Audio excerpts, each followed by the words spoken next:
Competitiveness as Gavin Frazier, Cy Taylor, and Ty Farwell will hit 1, 2, 3 here in the bottom of the first for the Oahe Zap. On the mound is Nick Castellanos getting his first start of the season. Right-hander stands about 5'10", it looks like. First pitch is in there for a swinging strike against Gavin Frazier, who is another guy that has really produced well for this Oahe Zap ball club, as Ryan Devereaux wants to have a quick chat with Castellanos. One pitch into the ball game, already a mound visit. Like Gavin Frazier, you've got to say, I'm sure in the dugout you can how good defensively, but at the plate as well. Oh yeah, he's one of my favorite players to watch. I mean, I went to JUCO with him, and we ended up at the same 4-year, and he's just one of the grittiest guys I know, and he's just always playing hard. Such a good glove, and he finds a way to get on base.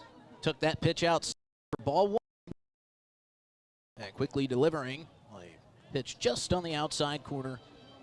Called a ball. 2-1 is the count from Castellanos. Breeze is blowing from right to left, but still blowing out for those right-handed hitters on a sunny afternoon in Pierre, as Gavin Frazier rolls over the top of one and bounces it into the netting in front of the Aviators dugout. The Oahe Zap today are in their home Wildcat whites. The chest, the highlighter green, white pants. A lot of guys got the highlighter green socks on, and all the Pierre Wildcats themselves are matching in the Wildcats highlighter green t-shirts in the crowd. Aviators in red, white, and blue today. Red jerseys as Frazier fouls another one down the third baseline. Got the gray and the colored hat. Red brim with white on the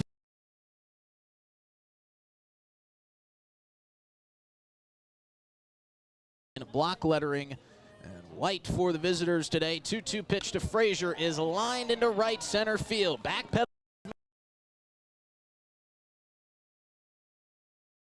as his heels hit warning track. But Frazier putting a good charge into that one, into the teeth of the wind there too, Garrett. Oh yeah, really good swing right there by Frazier. Hopefully next time he can get a little bit lower, maybe into a gap instead of trying to go dead center, big fly. Good swing at him. That'll bring up Cy Taylor. Normally see him over at the shortstop position, but he's DHing today as Jamie Habiger moving some things around. Yeah, just trying to give Cy a day off. He pitched yesterday, so his arm's probably hanging. Don't want to put him back out at short. But hard to keep him out of the batter's box, that's for sure, as this one's bounced up there into the chest of Devereaux. Yeah, he's actually impressed me a lot. He's a younger guy. I think he was a redshirt freshman this year, and you know, watching him play every single day, he's just getting better and better. Swings over the top of a breaking ball there to even up the count at 1 apiece. Taylor out of Nelson University has a .673 on-base percentage. And a bobbling the bat. Swung on and missed. Strike 2 as Castellanos was able to get a swing over the top of it again from Cy Taylor.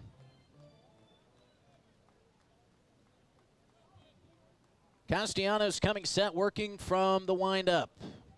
The right-hander delivers, and this one is fisted back the other way and through the gap between first and second for Cy Taylor. A little seeing eye single as our first base runner of the ball game. And Guerin doesn't need to be hit hard. You just got to hit it where they aren't. Yeah, and that's kind of his bread and butter right now, trying to poke it through the right side, especially when he has two strikes on him, and he does it again. Finds a way to get on base and get a single. Brilliant piece of two-strike hitting. Good point there, Mr. Gledhill. And that brings up maybe the hottest hitter in the state of South Dakota, and Ty Farwell. I think all the Zap fans know how I feel about Ty Farwell. He is a fan favorite, and I'm sure a teammate favorite as well. First pitch to the lefty is just been inside for ball 1. Yeah, probably a little too much favoritism, but yeah, he's one of my best friends on the team, so I can't help it. Well, when you get to know him, you really can't say almost too much. He's as nice as they come, and it also helps when he can hit the baseball the way he has been over the past couple weeks. Takes that one down and in for ball 2, and Farwell is ahead of Castellanos 2-0. Yeah, just 3 bombs already in like 13 games is just insane to me. Just swinging at such a hot bat, and he just absolutely crushes the ball, too. 2-0 count, Castellanos delivers. That one down and away. Castellanos, understandably so, being very cautious with Ty Farwell.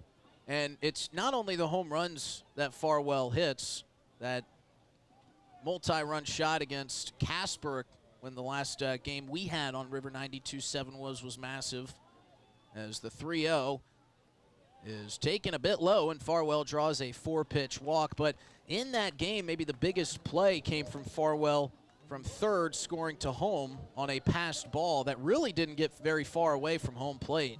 Farwell had a split-second decision to make. Do I steal home or do I stay in a close ball game that we need to win? He decided to go on his split instinct and beat a bang-bang play at home, and that run proved to be the big insurance run that got you guys the victory. It was. When I saw him take off, I wasn't sure if he made the right decision, if I'm being honest, and he got in there, and I was like, let's go. That's huge. This will bring up Quinn Ludvigsen, another guy who has been blossoming here this summer again, another returning guy. He chops one over to the right side. They'll go for the 2-play. Over to second for one. Farwell is out, firing to first in time for the double play. Tanner Seaver connecting with Kobe Pexton for the inning-ending double play. So the Zap leave 2 runners on, pick up a hit thanks to Cy Taylor. We are scoreless heading to the top of the second inning. We'll be back after this short break on River 92.7. You're listening to Oahe Zap Baseball. At Darren Boyle Sales, I have the bush hog equipment on hand to help you with your spring projects. Right now, I have bush hog mowers on hand in sizes from 6 to 20 feet. Bush hog rear-mounted blades. Bush hog tillage equipment, including 4 sizes of rear-mounted tillers, and Dixie Chopper zero-turn mowers on hand. 3 different models available with prices starting at $49.95. Check out my large selection of farm equipment at the lot on Sale Barn Road in Fort Pierre. Like the Darren Boyle Sales Facebook page or shop online anytime at darrenboylesales.com. Ameriprise Advisors can work with you to provide personalized, goal-based advice based on your short and long-term goals. Plus, you can track your investments and financial solutions with our digital tools and regular meetings. Call Ameriprise Financial Advisor Angie Teason with Wealth Partners, a private wealth advisory practice of Ameriprise Financial Services, LLC, at 605-224-6777. That's 605-224-6777. Office is located at 740 East Sioux Avenue, Pierre, South Dakota. Ameriprise Financial Services, LLC. Member FINRA and SIPC.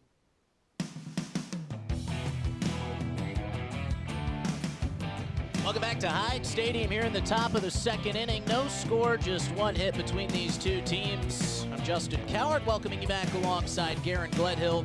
And in the booth again, working the stream is Cortana Mancuso. And mentioning the stream now, if you'd like to watch this game live, you can tune in on Oahe Zap YouTube, or you can go to drgnews.com, as we've got you covered there. Just got the link updated on our website. Beautiful day for baseball here in Pierre, South Dakota, and a beautiful theme as well. As many of you know, it is Wildcat night here at the ballpark. Pierre Wildcats are out in droves. They're pretty frequent visitors of Hyde Stadium when the Zap are playing. Some of the biggest Zap fans we know, but especially when they get their own theme night, great to see all these smiling faces out here at the ballpark. It was a 1-2-3 start to the ball game for Mason Manning, the Zap starter. He'll face the 4-hole man, Noah Piona, who takes a first pitch strike. Piona, a big guy playing out in left field for the Aviators, possesses quite a bit of power. Got to be careful with him. But Manning floats one over just a bit inside. Didn't get the call from our home plate umpire. And we got to give a lot of props to our home plate umpire. He's the only guy working tonight, as this one is rifled down the third base line, but just turns foul.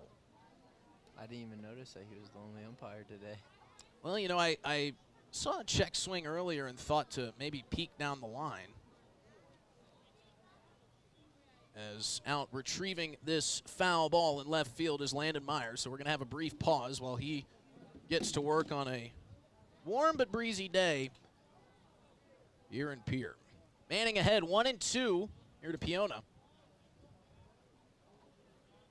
Sets and delivers. This a Baltimore chop towards the left side. Rushing on is Mason Melton, firing to first, and Quinn Ludvigsen couldn't dig it out But Piona was flying down the line, and he kind of softly hit it over there to the shortstop, Mason Melton. Melton did a nice job gloving and firing, but it was a bang-bang play, and Ludvigsen couldn't dig it out of the dirt.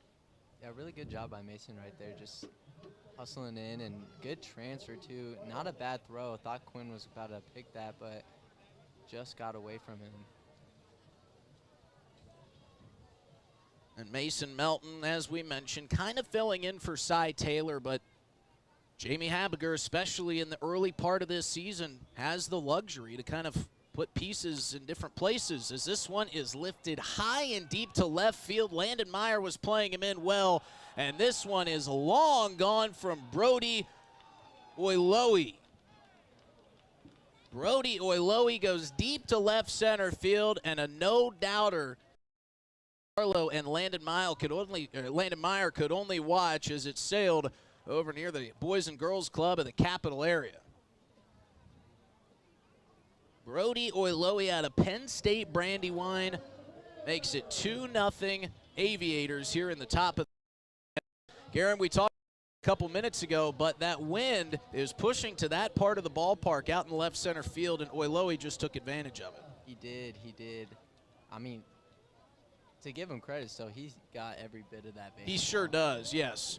He's got that power, and he showed it off, but my goodness, that thing got up in the air and just never seemed to want to come down.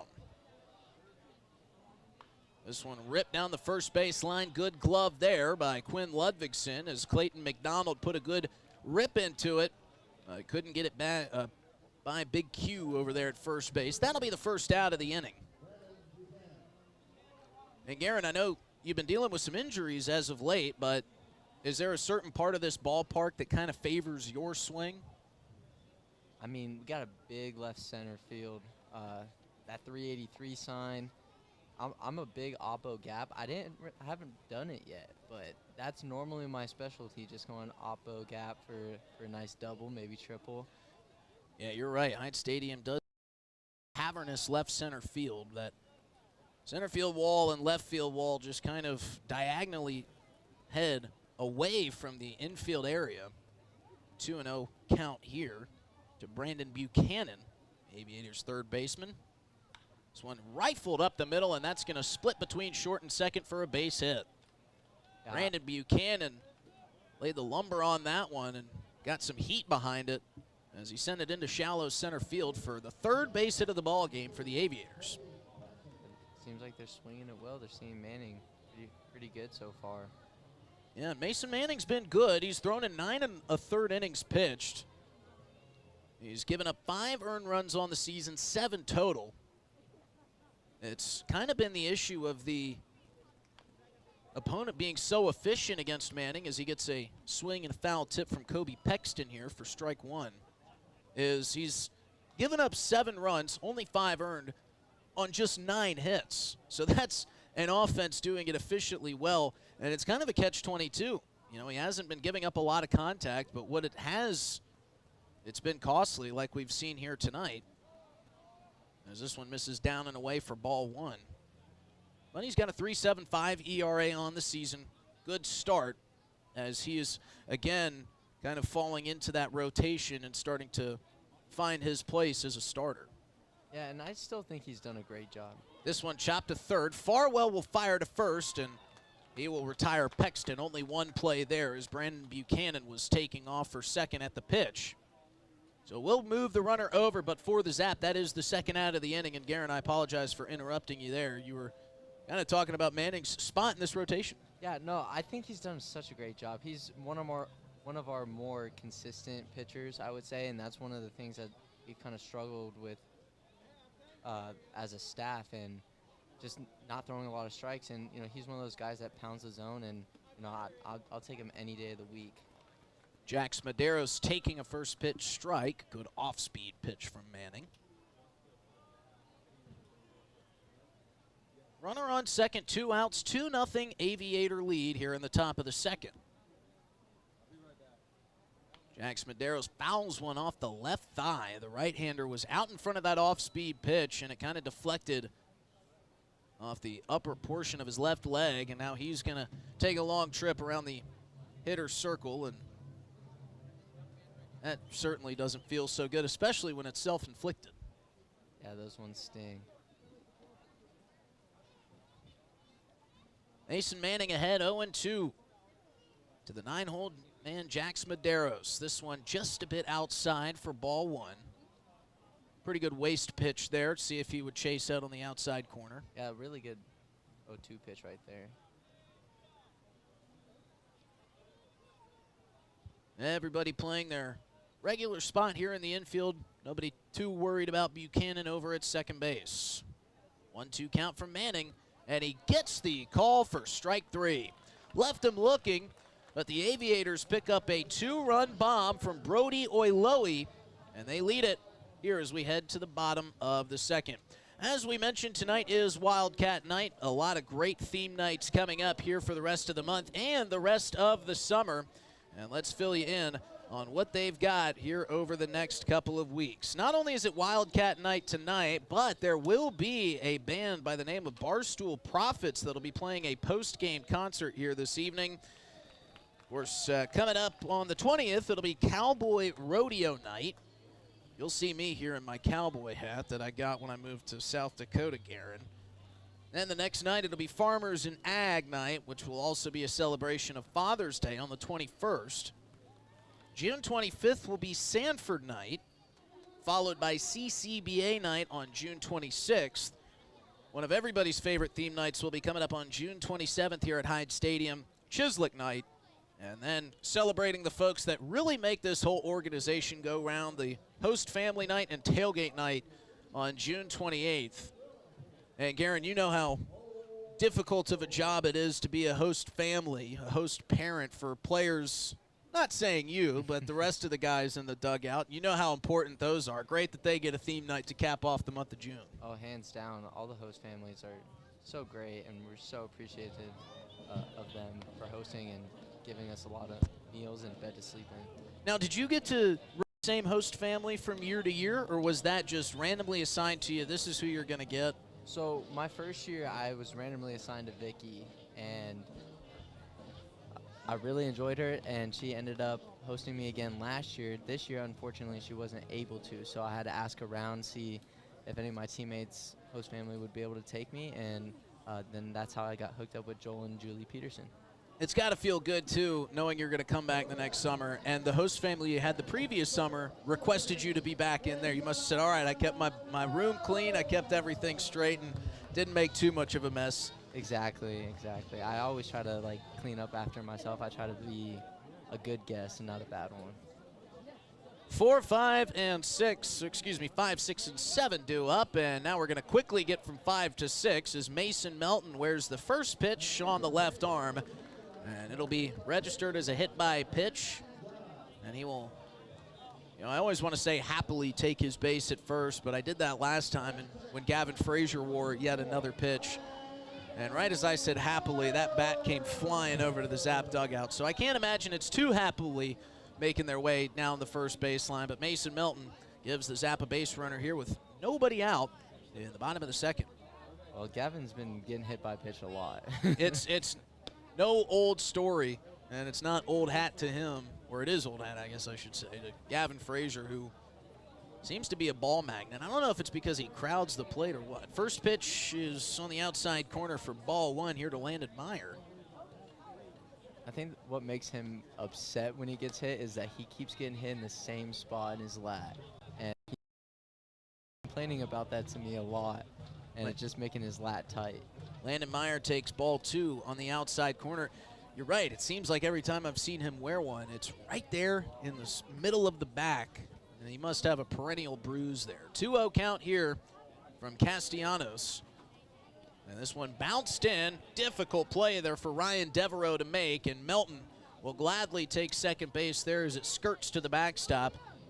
Ryan Devereaux having to try to backhand a breaking ball, and it just ever so slightly got away from him, got to the back wall, and Mason Melton is already standing at second. It looked like a tough stop for a catcher to try to make there. Yeah, that's always a tough one. Breaking ball that's kind of yanked. And you don't know whether to slide or go to the backhand. No, especially because you don't know if the runner's going to try to steal, so it's just a tough play. 3-0 pitch here is in there for strike one. No green light for Landon Meyer. Good crowd continuing to file in here on this Thursday evening. And there are Pure Wildcat shirts for everybody.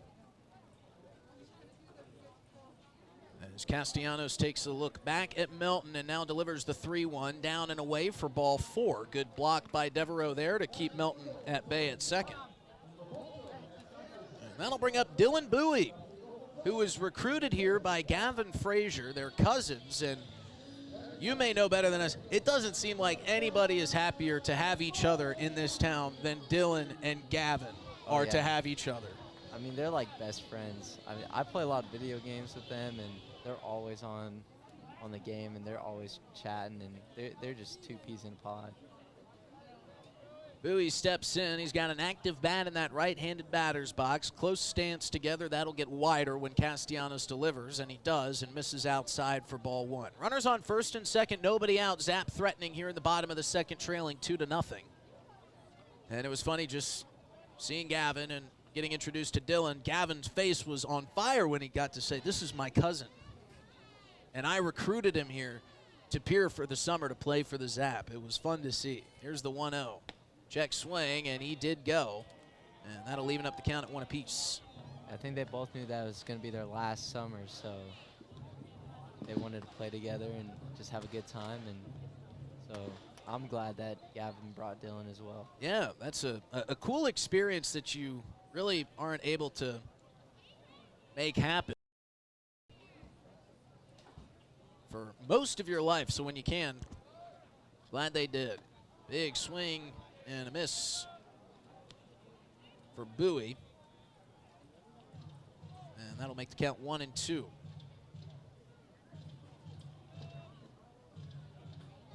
Mason Melton on second base, Landon Meyer over here on the near side on first. Nobody out, and Dylan Bowie in the right-handed batter's box behind 1-2. Castellanos trying to keep out of a jam.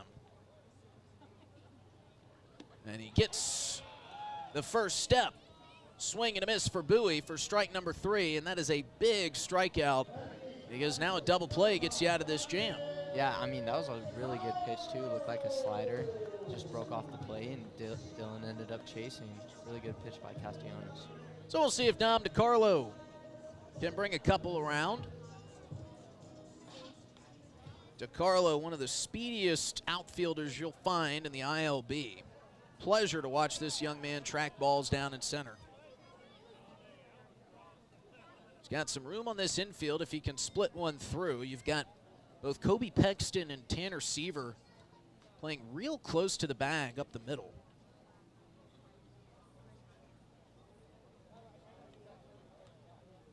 DiCarlo waggling the bat over the plate. Now Castellanos comes set.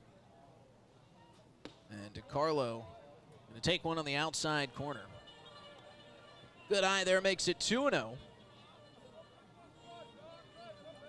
DiCarlo hitting .261 on the season, a couple ticks below 400 for his on-base percentage. He's got 12 hits on the year, all of which are singles. Wouldn't mind another one of those, as this one misses down and away, and another 3-0 count for Nick Castellanos. And I'm sure DiCarlo is, it seems like he's been really kind of steadfast on those singles. Let me just get a base hit. Let me just get myself on base, and with guys on, move them around. Yeah, I mean, he has such great speed. So, like, a single is basically a double with him. He can steal at any time and pretty much be in scoring position. So, he does a great job at putting pressure on the defense, and he's done it multiple times in the last couple of games.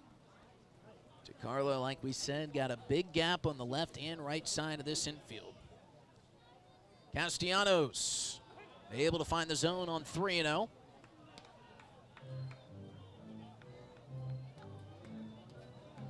Couple clouds off in the distance, nothing menacing. Bright blue skies back behind them. Beautiful Thursday night for baseball. Here at Hyde Stadium would really get the crowd going if Dom DiCarlo could Get one in. Runner goes from second to third, and they've got him dead to rights. Mason Melton slides in, and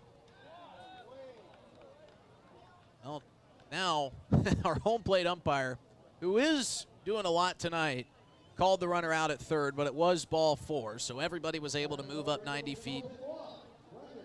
He was working by himself, so. Yeah, exactly. He's got a lot on his plate right now, so let him just, all that matters is that he continues the call the right way, and he did just that. So now the bases are loaded for the Zap, as Dom DiCarlo was able to draw a 5-pitch walk there, and that'll bring up Augie Goethals, Zap catcher, here in the 9-hole with an opportunity to do a little bit of damage. First pitch to Goethals, catches a piece of the zone for strike 1. Tell you, Augie could really use a base knock right here. Just one lone hit on the season. And he's played in 8 games. Love to drive in his first runs of the year. Actually, would be his second as he takes inside for ball 1. One hit, it's a single, and he did drive in a run on that, Augie Goethals. Seems like left field is giving him a lot of room, and he is a pull hitter, so hopefully he can find some grass out there. There is a lot of space between that line. He rifles one to shortstop. This could be 2. It's bobbled for the moment by Pexton, to second for the first, and on to first for the double play. Bang, bang at the first base bag. And our home plate umpire says that Nick Castellanos would get a ground ball double play to get himself out of the jam. So the Zap leave him loaded.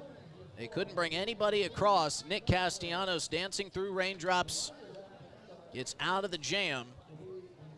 And the Aviators will take a 2-0 lead into the top of the 3rd. We'll keep it right here, though, Garen. I'm interested to talk to you about something that has kind of been a running theme here with this Zap Ball Club throughout the season.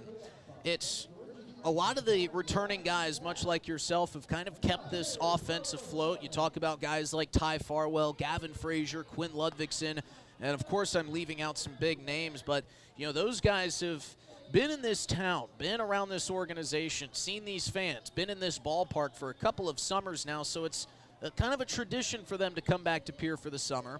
You're seeing a couple of the new guys maybe taking a little while to get going, and it can be tough to get acclimated to a new area like this, a new organization, new teammates, but like we saw last year, you guys feel like a strong second half is coming?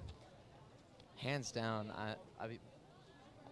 We had a little bit of a slow start last year as well, and hopefully we can pick it up. And it seems like after yesterday, we really needed that win. We put a good amount of effort, and hopefully we can keep it going and keep that momentum going as we hit the second half. Yeah, I think it's easy for anybody to be a little bit jarred when you come from a big college town, or maybe not. We're not talking SEC or Big Ten, but you come from areas with more than just 14,000 people in the city that they play in, and it can be a little bit of a climate change. It can be a little bit of a correctional issue in the first couple games, but it's great to have a lot of these returning guys, and I think it's a huge testament to have so many guys, not only in the offense but on the pitching staff. Brady Glenn is back. To have those guys return and kind of take the charge on what this team means to the city, what this organization means to Central South Dakota, and kind of get those new guys integrated into this ball club. Yeah, just all of the guys who come back, we love it here. We absolutely love the Zap. We love here, and it's just kind of trying to get the new guys to buy in on that love.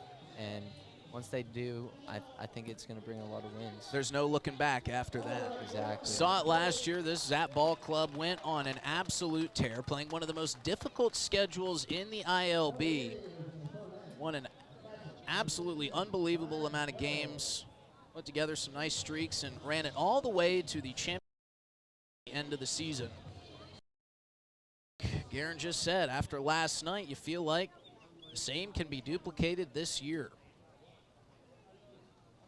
Gonna have a quick pause out on the field. We had a little Wildcat love down in the mid-inning games. So a lot of those athletes down there through being at some of those practices. We were at the Torch Walk a couple weeks ago. As Ryan Devereaux leads us off, it'll be 1-2-3 for the Aviators. First pitch misses inside for ball 1. And I did say I'd give my buddy John a special shout out. We saw you down there, John. You looked good playing that game. As Manning pulls the string, gets a big swing and a miss from Devereaux. And I think one thing that the Zap players that are new learn pretty quickly is that their biggest fans are the pure Wildcats. Oh, definitely. They love us, and we love them, and they're such... What a play at second base by Gavin Frazier. We'll get back to that point in a moment, but it was a rip shot by Ryan Devereaux to the left of Frazier, and he hops up into the air and picks it clean for the first out. Great play by Gavin Frazier, flashing the leather and getting a good start to this inning for Mason Manning. Pretty shifty play over there by Gavin. Oh, yeah, he got up there and just snagged that ball. Yep, as Garen was saying, these Wildcats absolutely love the Zap as Manning delivers a first pitch strike to Tanner Seaver. Two-run home run in the top of the second inning, the only damage done for the Aviators. Zap still looking to get on the board. They'll have their chance in the bottom of the third inning as this one misses down and into Seaver. Makes the count 1-1. Manning working quickly, and he gets the call on the outside corner. Seaver fell victim to that swinging tipped third strike that stayed in the glove of Augie Goethals just long enough to get the out call. Manning shakes off the first signal. Now coordinates the second. That one fouled back into the netting behind home plate.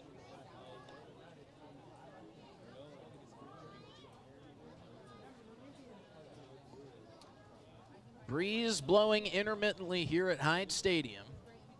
Staying steady in the direction. It's not that swirling wind we often see. As this one's chopped to the right side. Ludvigsen will play this on the second hop. Thought about tossing it, but then takes it for himself. And by his step, beats Seaver to the bag for out number 2. There was a quick moment of indecision for Quinn Ludvigsen. Was going to toss it over to Manning there, but said, that's a little bit too cheeky. I'm going to keep this one myself and hustle it out. Yeah, I was a little worried there because that's a hard angle for the home plate umpire. That's right. The only umpire in the building today had to make a bang-bang play down the line. He's done a pretty good job behind the plate there by himself. And that one hurt. First pitch up and into Colin Bird and got him right on the left hand. But just kind of judging by the way Colin Bird is built, it's going to take a lot more than that to rattle his cage. So the Aviators will put one on with 2 outs. That'll bring up left fielder Noah Piona. Piona is a lefty playing out in left field. Manning now from the stretch. And missed down and in for ball 1. Colin Bird, not much of a stolen base threat over there at first. We'll see if he wants to test out the arm of Goethals.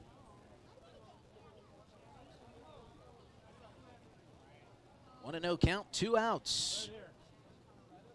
This one lifted high down the third base side and over the netting. And this one bouncing towards the MVP section, and a nice one-handed play there by one of the waitresses who's in the middle of taking order. She got an iPad in the left hand, and with the right hand, she just snatched that one out of midair and gave it right back to the Aviator in the on-deck circle, and that made a couple of the young fans, well, maybe wish they had run a little bit faster. Here's the 1-1. This one fouled off again. Similar area, but a little bit further. That'll make its way over the dunk tank here at Hyde Stadium and out into Capitol Avenue. And that blue Hyundai may have worn that foul ball. It has come to a complete stop on Capitol Ave. And that's never a good sign right after a foul ball. But either way, it's 1-2. Manning again gets a foul ball into the fencing now behind home plate. And a good at-bat here by Noah Piona, who is staying alive behind 1-2.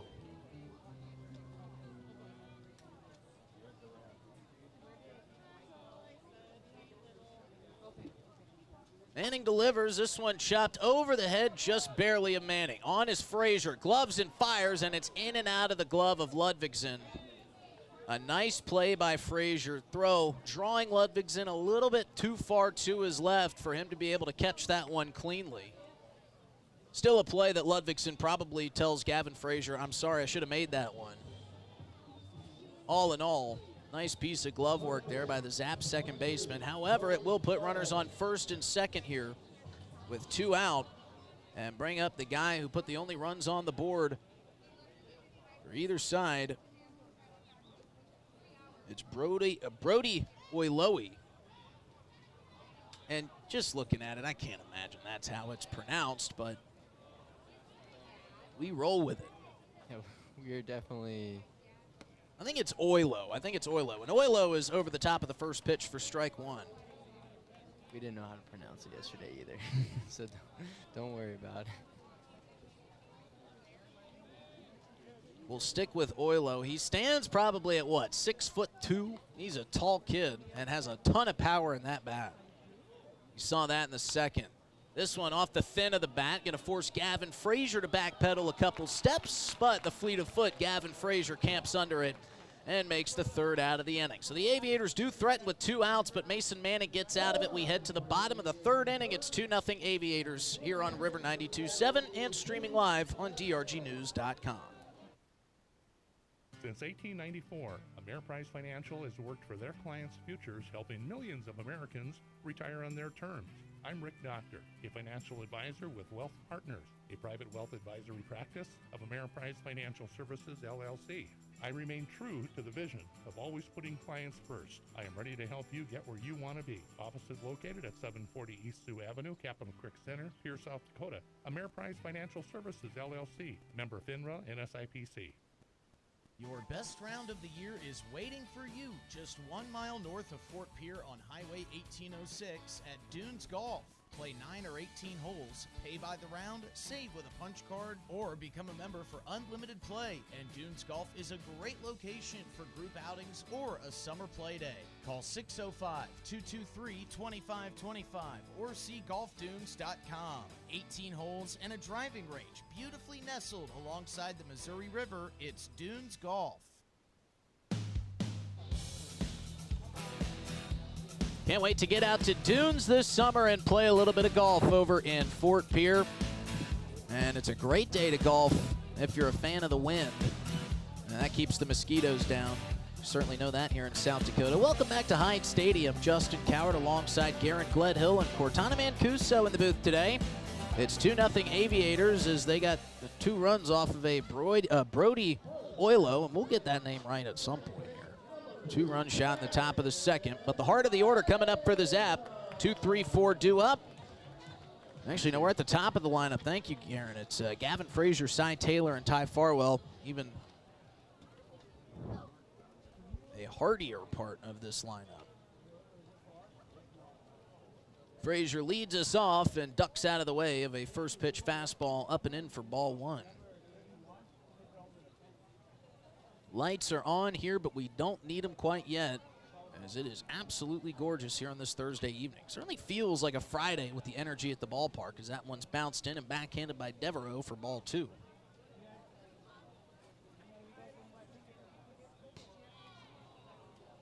You can hear the dunk tank off to our left getting abused as this one's fouled off over towards the Aviators dugout.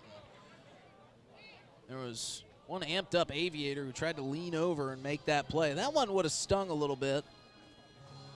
Looked like Derek Borino, the right-handed pitcher. Don't need any of your pitchers if you're the Aviators trying to make a hero play on a foul ball, as that one misses down and away for ball 3. Just let the netting make that play and don't jam a finger or something. This bullpen is not as deep as the Aviators would like to have it. Well, we're still early in the summer. Frazier chops one over to the third base side. Tough play for Brandon Buchanan, and it gets by him into left field. Gavin Frazier turning on the Jets, hustling for second, and he's in, sliding safely. And he picks up a double to lead off the inning. And how about the hustle from not only Gavin Frazier, but our home plate umpire to get all the way from behind home plate out to the second base bag. Lost the mask and a baseball coming out of the satchel all in one fell swoop. But that's the mentality there for Gavin Frazier. He was thinking 2 out of the box after he saw that one get by Buchanan into shallow left field. Just like what I was talking about earlier with Gavin, just such a gritty guy, and he's got some wheels, and just right out the box, the minute he saw the third baseman didn't make the play, he was going too.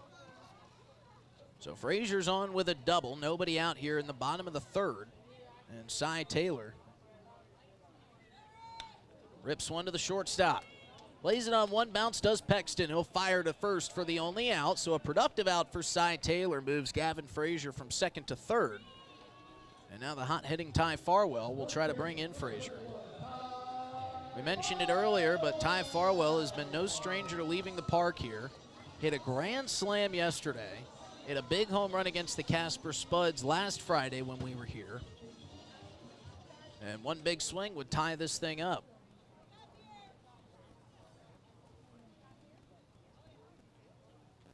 Castellanos squats, sets, and delivers. And Farwell with a big hack fouls that off into the fencing for strike one. Really big hack there. Yeah, you could tell Ty Farwell had thoughts of tying this game on that swing. Farwell going through his patented pre-pitch routine. I didn't see the hip swivel on that one. 0-1 is chopped up the middle. Pexton will look up into the sun, play it on that big second hop, and fire to first for the second out. But it does bring Gavin Frazier home, so a fielder's choice will score the first run of the ball game for the Zap, and now they've cut this deficit in half. It's 2-1 with Quinn Ludvigsen coming up.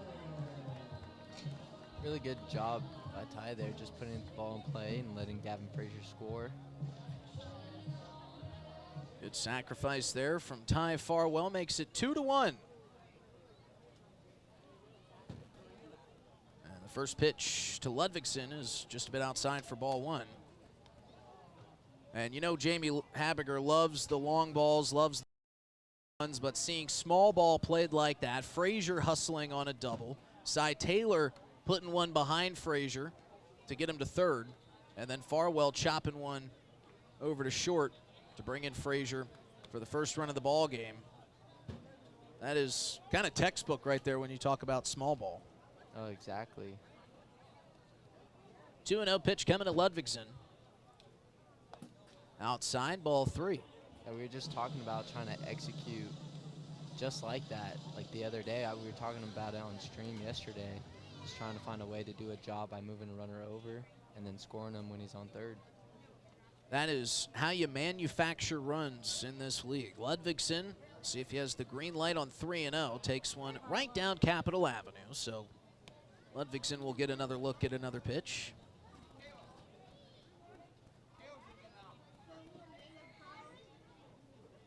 Ludvigsen set up towards the back half of that left-handed batter's box. Castellano delivers, and that one will miss outside. 5-pitch walk for Ludvigsen. And we'll see if Mason Melton can get a little two-out magic working for the Zap here in the bottom of the third.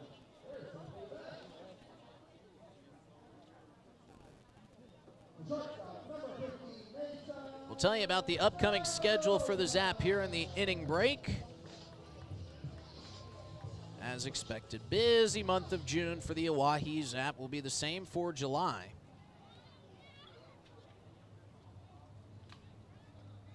Mason Melton digging into that right-handed batter's box. Takes a first pitch fastball high for ball one.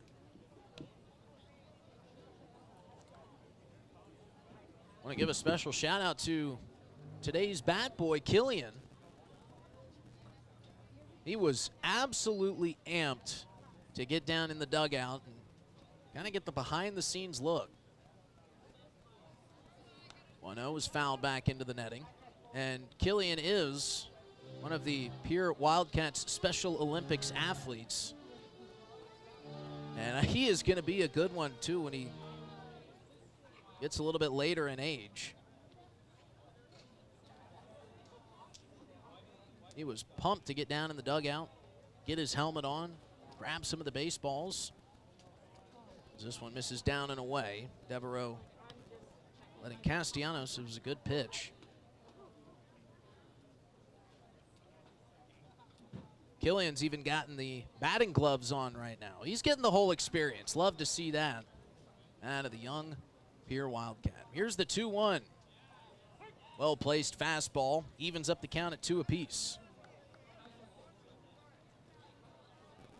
Castellanos has put himself in a little bit of trouble today, but he's been able to get out of it beautifully. He's gotten some big outs in some big moments. And he's got 2 here with a runner on first. 2-2 pitch, down and away, and he's worked a full count.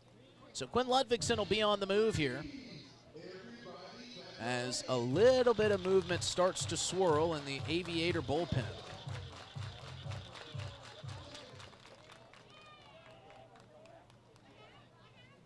Three and 2 count, runner on first, 2 outs. Here for Mason Melton. This one chopped towards the shortstop. Plays it on a funky hop and fires to first. Well played by Kobe Pexton. Retires the side for the Zap. But the do manufacture the first run of the ball game do the Zap as Ty Farwell drives in Gavin Frazier on a sacrifice that ended up as a fielder's choice.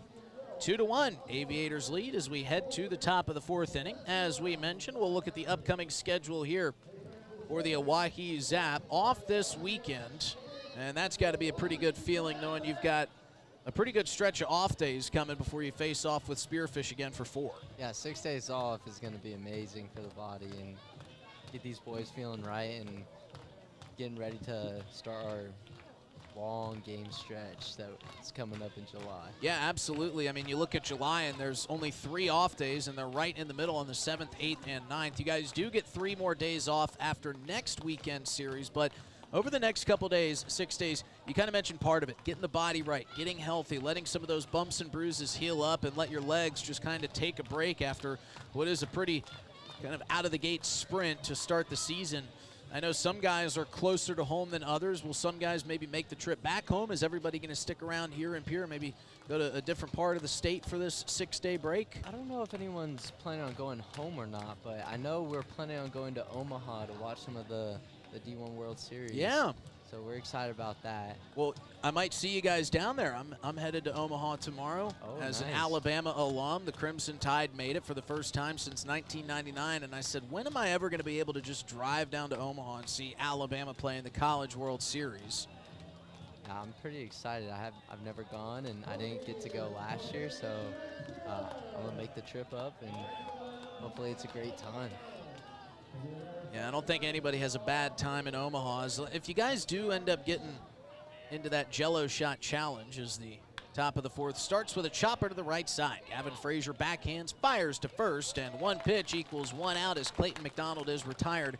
All I ask, and for those of you that don't know, it's kind of an infamous challenge of the Jello Cups there down in Omaha. If you do end up getting in, just make sure those numbers go to the University of Alabama. We would much appreciate it. Yeah, I have no idea what you're talking about. I'll fill you in off the air. Kind of a challenge that has garnered some fame over the last couple of years, especially after LSU was in town. Mason Manning misses down and away for ball 1. 6, 7, 8 coming up here in the top of the 4th inning for the Aviators. 1 out. This one chopped to the left side, backhanded by Farwell, bobbles but fields and fires. Quinn Ludvigsen had to hop way up to try to get to that one. It was still about a foot over his head. And backing up the play out in right field was Dylan Bowie, and getting to second base on the high throw was Brandon Buchanan.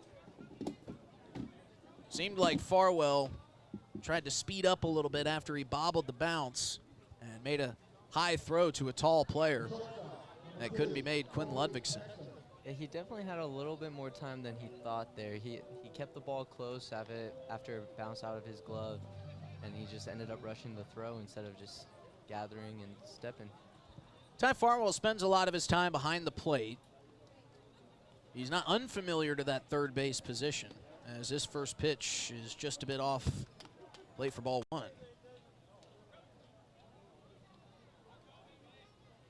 Tough play to make, though. You got to step off to your right, step over the bag, and then make a long throw across the diamond. He'll get another chance at a play. This one goes right under the glove of Farwell. Into shallow left. Landon Meyer will come up with it. Moving his way over to third is Buchanan. And on with a single is Kobe Pexton.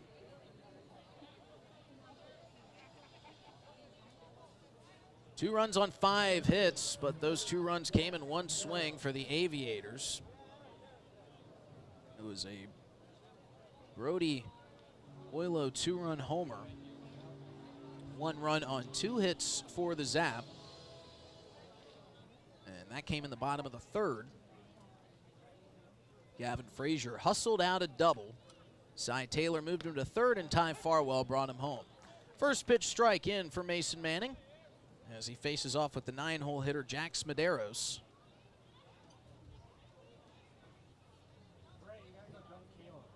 Runners on 1st and 3rd, 1 out. Swung on, fouled off the end of the bat. That'll bounce to the backstop, and Mason Manning is ahead 0-2. Manning a quick runner, so if you are going to try to get the double play here, you got to be fast with it. Wouldn't be shocked if we saw Kobe Pexton try to steal second here either. Manning takes a peek, delivers the 0-2. This one fouled back our way. That'll go over the press box and out.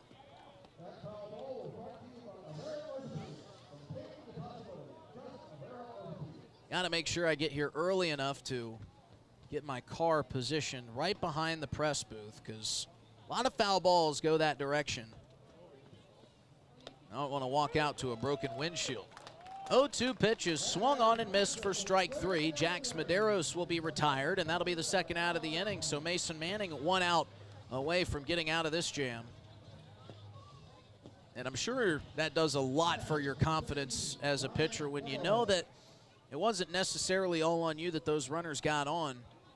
But when they get into scoring position, you're able to make the right pitches to get out of it, like Mason Manning is doing right now, and hopefully does so here with the top of the order in Ryan Devereaux. Yeah, I mean, he just did such a great job just attacking the next guy. Got him 0-2 and then had him chase the high fastball. Like, really good job by Mason right there just to get that 2nd out, and now we got a chance to get out of this inning. But not out of the woods yet. Ryan Devereaux, strong left-handed hitter, digs in. They'll check on the runner at first. Back diving safely is Pexton.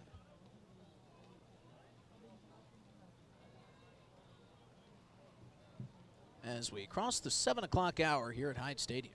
Shadows starting to creep in, haven't made their way across that first baseline just yet, but it's coming. This one high from Mason Manning, takes a look down at the right fingers and sees that one slipped off just a bit.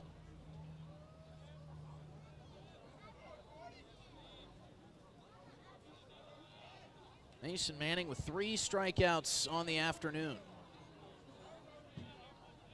He'll throw over to first again. Pexton just a couple steps off the bag, easily able to get back safely.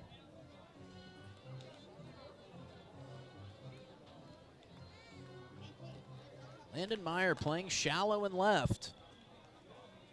The wind blowing out that direction, got to be careful. Runner will go, they'll try to throw him out down at second. Ball is bounced in there. Melton could only block it with his chest, and coming home to score from third is Brandon Buchanan. So Augie Gothel's opting to try to throw the runner out on the steal. Instead allows the runner from third to score, and it's 3-1 Aviators. I think with 2 outs,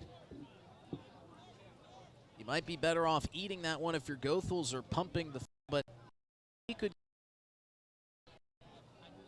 He's going to take a good throw to get him. We'll see if Mason Manning can get out of here with just the 1 run. 2-0 pitch is lifted high and deep to center field. Dom DeCarlo on his horse, back at the warning track, reaches the glove up. He made the catch, but it popped out, and 1 run will score. And taking his bag at third on a head-first dive on a triple is Ryan Devereaux. Man, it looked like Dom DeCarlo had that one plucked out of the air, but as he went crashing into that center field wall, it came jarring free. And Ryan Devereaux considering himself a bit lucky. And Mason Manning will have a chat with the infield and Jamie Habiger. A tough play to make for Dom DiCarlo on all accounts, but he did everything he needed to do except to just give that ball one extra squeeze as he went into the outfield wall. Yeah, I mean, really good effort right there. He crashed pretty hard into that wall. Everyone thought he caught it. Like, you can hear the cheers for a second, and ended up on the floor. And I mean, he got it in as quick as he could, and never was able to get a triple. So that'll bring up Tanner Seaver.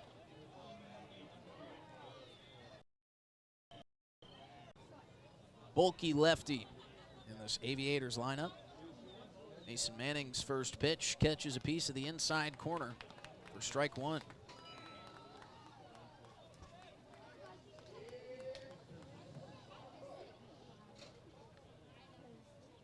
Seaver with a couple extra hacks outside of that left-handed batter's box, now digs in. Manning is set. Swung on, tipped into the glove for strike two. And I think if you're Mason Manning, you're not too disturbed by giving up just a couple runs here and there when you know your offense can strike in any inning, especially like you guys did last night. 0-2, just a bit inside for ball one. Yeah, we're just waiting for that one inning that we needed. Just get going, get the bats going. It's been tough against Nick Castellanos. See if the Zap can maybe get to him, get to that Aviator bullpen, as this one swung on and missed for strike three. It'll get away for the moment from Goethals, but he'll tag the chest of Tanner Seaver, who is already on his way back to the dugout for out number three. But the Aviators do strike for two. They take a 3-run lead as we head to the bottom of the fourth. 4-1 Aviators lead with the Zap coming up after this on River 92.7 and streaming live on drgnews.com. Since 1894, Ameriprise Financial has worked for their clients' futures, helping millions of Americans retire on their terms. I'm Rick Doctor, a financial advisor with Wealth Partners, a private wealth advisory practice of Ameriprise Financial Services, LLC.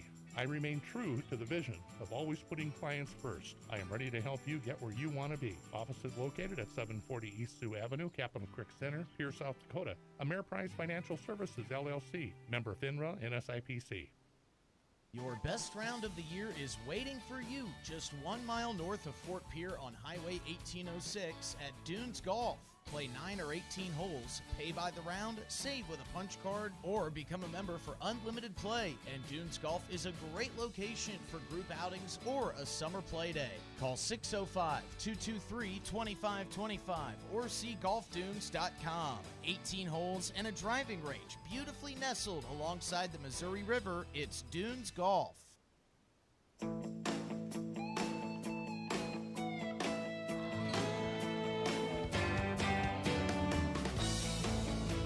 We head to the bottom of the fourth here with the Zap coming up, trailing 4-1. Hello, everybody. Justin Cowart welcoming you back into the broadcast booth on a gorgeous Thursday night for some baseball. It's just been a great day all around for Team. I'll be remiss if we didn't mention that Team DRG was victorious at the Central South Dakota Recreational Committee's annual fundraiser golf tournament this afternoon. Got it done with a score of 57 as a scramble group made up of the voice of the Pierre Governors right here on River 92.7, Brian Oakland, Eric Deem out of Presho, Miss Natalie Young, who was the secret weapon for Team DRG today.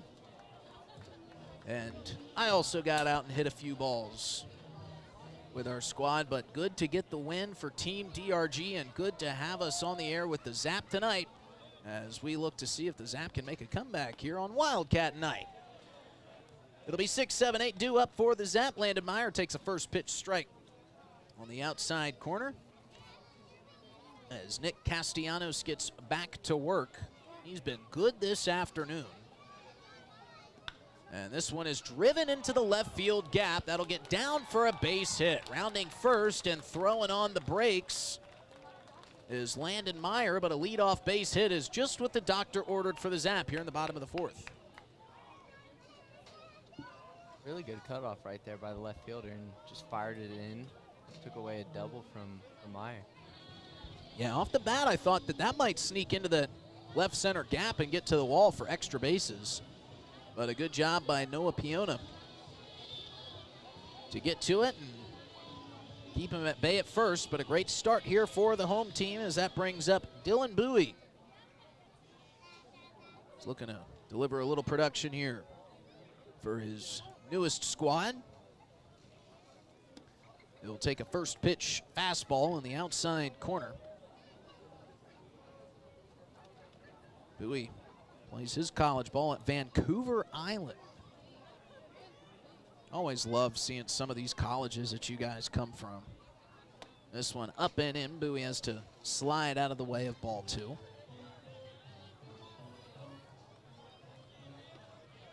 Have there been any colleges that some of your teammates have joined us from that you have said, I never even knew that was a place? There's a couple. I'll let you think on that here. As Castellanos comes set to Bowie, fires over to first, checks on the runner. Back diving in a heap was Landon Meyer.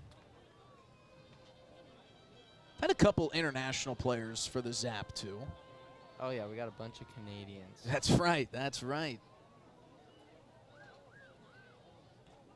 2-0 to Bowie. They'll check on the runner again at first. Yeah, a lot of folks from north of the border. You know, Ty Farwell's whole family are big Oilers fans.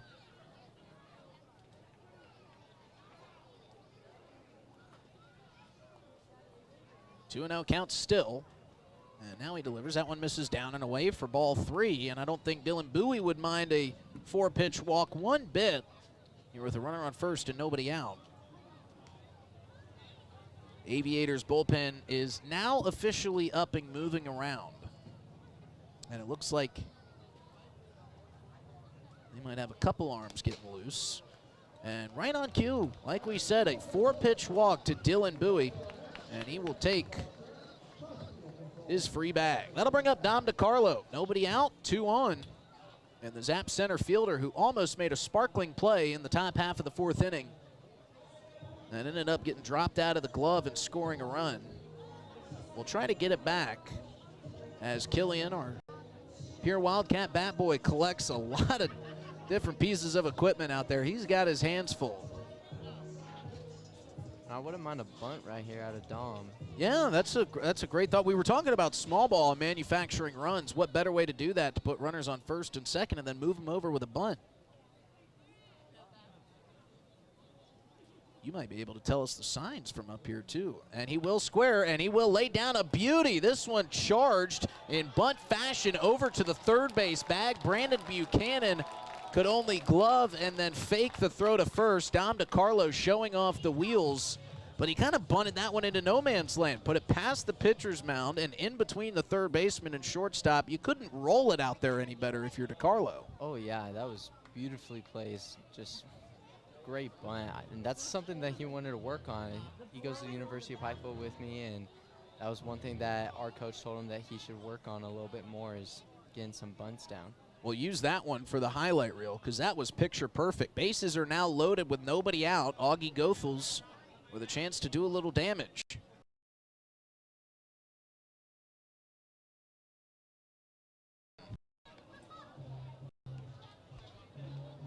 And this league is great for that right there. Trying to craft a part of your game that you want to get better. This one misses and gets away from Devereaux. Coming home to score is Landon Meyer. And the Zap, again, cut into this deficit. They make it 4-2 on the passed ball. And everybody moves station to station. So Augie Goethals will have runners on second and third, nobody out. And the Zap within 2. A base hit could tie this ball game here from Augie Goethals and double his RBI count on the season. He's got a big gap to that left side between short and third, both of those positions holding runners. And he'll foul this one off, reaching across the dish just to get a piece. Makes it 1-2.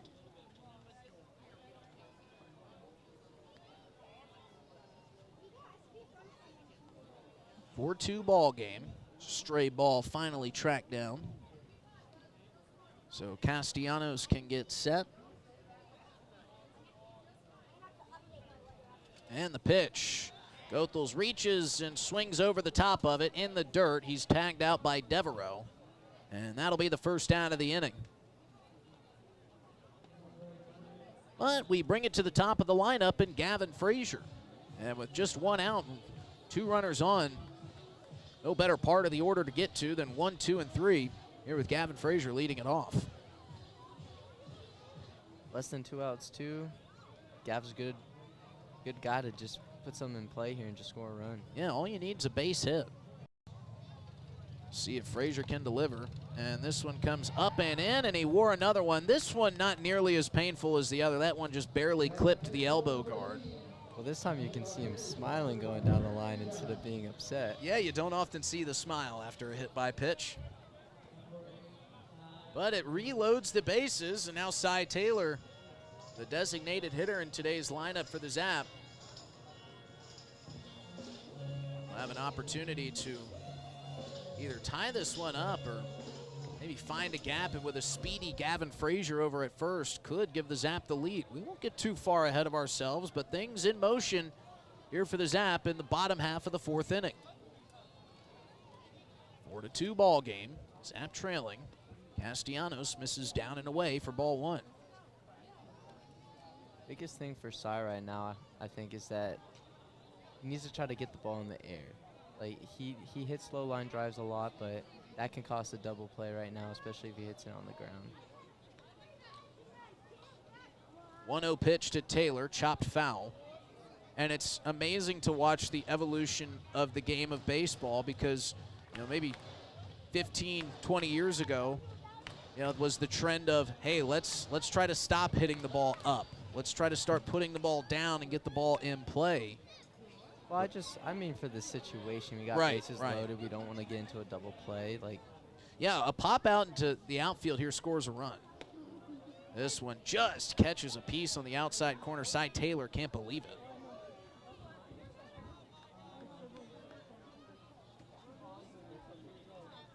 So he's behind 1-2.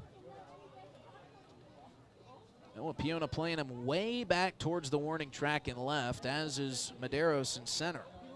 So if he wants to drop one in, he's got plenty of real estate to do so. This one will miss high and away for ball 2. And Garen, as a hitter right now, what are you thinking with bases loaded, just 1 out? I know it's easy to start licking your chops and think, man, I could bust this thing wide open with one big swing. well, like I said, like with this situation, like you're just trying to get the ball in the air. I'm not necessarily saying like go big fly, but try to get a sac fly. Here's the 2-2, and right on cue, he puts one out into the air into right. Underneath it is McDonald. He'll squeeze, but coming home to score is Dylan Bowie. And our own Garen Gledhill up here in the booth. They'll check on him to make sure he tagged, and our home plate umpire says Bowie did tag in time. And so a productive out there for Cy Taylor. Like you said, Garen, got the ball up into the air, deep enough into the right field part of the ballpark to score a quick-footed Bowie. And he makes it 4-3. Zap picking up 2 runs here in the bottom of the 4th, coming within 1 run, and Ty Farwell coming up to the plate. A great job by Cy right there, just to put the ball in the air. That's not really part of his game, but to change your eye level just a little bit, great job by him. Castellanos here with 2 outs on the bump, but not out of the woods yet. And Farwell rips one down the first baseline. Nice play by Oioli, and he makes the out for out number 3. But the Zap do strike for 2. They've scored 3 in the last 2. They cut it down to a 1-run deficit. It's 4-3. Aviators coming up for the top of the 5th. So let's look ahead. We talked about the nice break you guys will be getting over the next week. 6 days off. And for those that may just be tuning in to listen to some baseball on a beautiful Thursday night and aren't too familiar with the game, especially in packed seasons with a lot of games and a little bit of amount of time, You only get 6 days off around an all-star break or something like that. This is not very common, so I'm sure you guys were very pleased to see this long of a stretch of off days on your June schedule. Oh, hands down. Just so excited just to hang out and not have to like think about baseball too much. You know, since I'm recovering from my injury, it's perfect timing for me to have 6 days off, try to be able to get my arm feeling good enough to swing and possibly even throw again.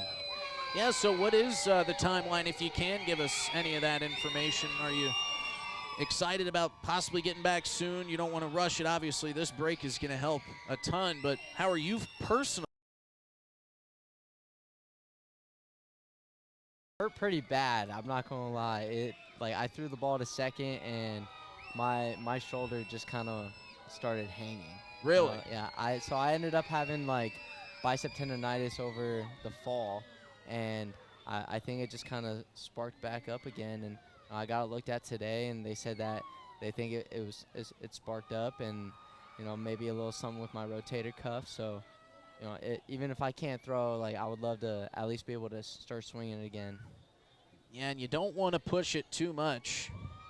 We'd love to see you back out there, but obviously want to make sure you can get back to Pikeville and continue your career on there. And if you can make it back, you make a great partner in the booth. So welcome back anytime. Yeah, I appreciate it. Well, the good thing is too is that I still have my left arm. You know, I don't know if you know this, I'm ambidextrous, so I can play the outfield left-handed if they needed me to. And you know what? You never know too. No, you never know when they might need you. As we get the top of the fifth underway, first pitch strike is Mason Manning's back out on the bump. He will face off here with 6, 7, and 8 of this Aviator lineup. This one chopped foul. I'm sorry, the 3, 4, and 5. I'm getting numbers mixed up. Colin Bird now falls behind 0-2. The big right-handed hitter DHing today. He could use one after catching and pitching yesterday.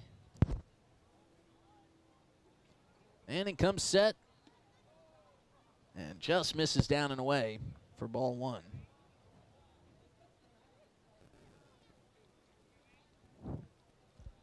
Breeze continuing to blow from right to left. Here's the 1-2, just a bit outside for ball 2. Certainly favoring those right-handed hitters today. You get behind one, you can really send it a long way with this win. This one popped up behind home plate foul. Goethals will give chase, but watches it sail over the fencing on to the roof.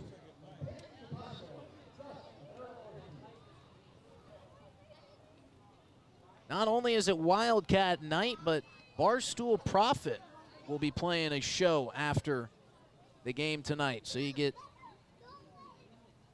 to come out to the ballpark, watch an exciting game thus far. High fastball gets the swing and a miss for strike 3. Colin Bird goes down hacking. You get to see strikeouts just like that one. As we said, you get to hang out with some of the pure Wildcats, and then you get a show after the show. And don't forget to stop by the concession stand and take advantage of some of the great food like Garen Gledhill does night in, night out. They take good care of you down there, that's for sure. Oh, they've been taking great care of me. First pitch up and away to Noah Piona for ball 1.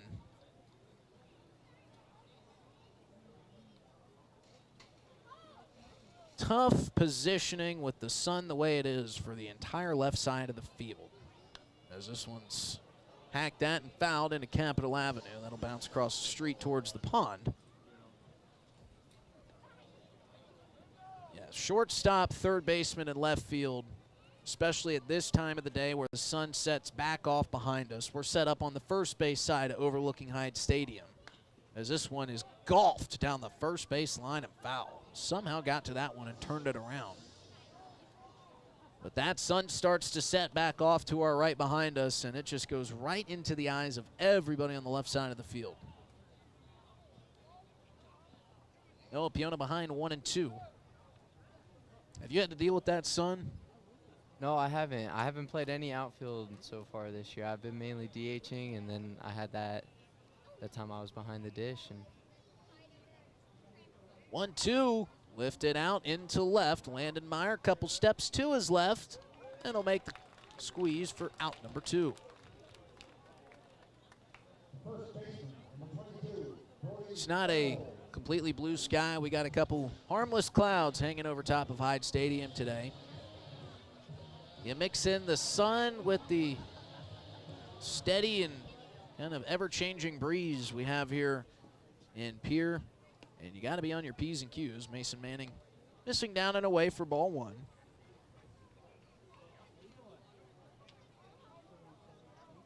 Zap bullpen has just kind of been stirring. He's really been up and throwing as Manning misses down and away for ball 2. There's 3 Zap players down in that bullpen, just kind of waiting for a signal. They've been down there for a couple of innings. Here's the 2-0. This one catches a piece.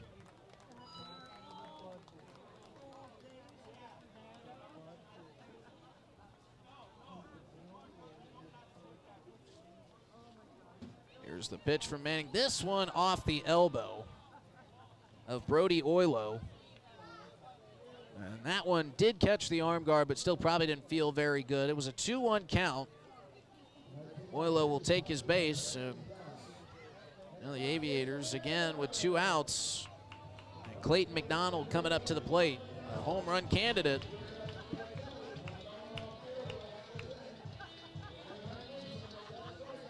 But if Oilo's taking his base at first, and that's the only damage he did to you in that at bat, that's a win. As he takes off for second, hit and run was on, and it gets by Gavin Frazier at the second base bag.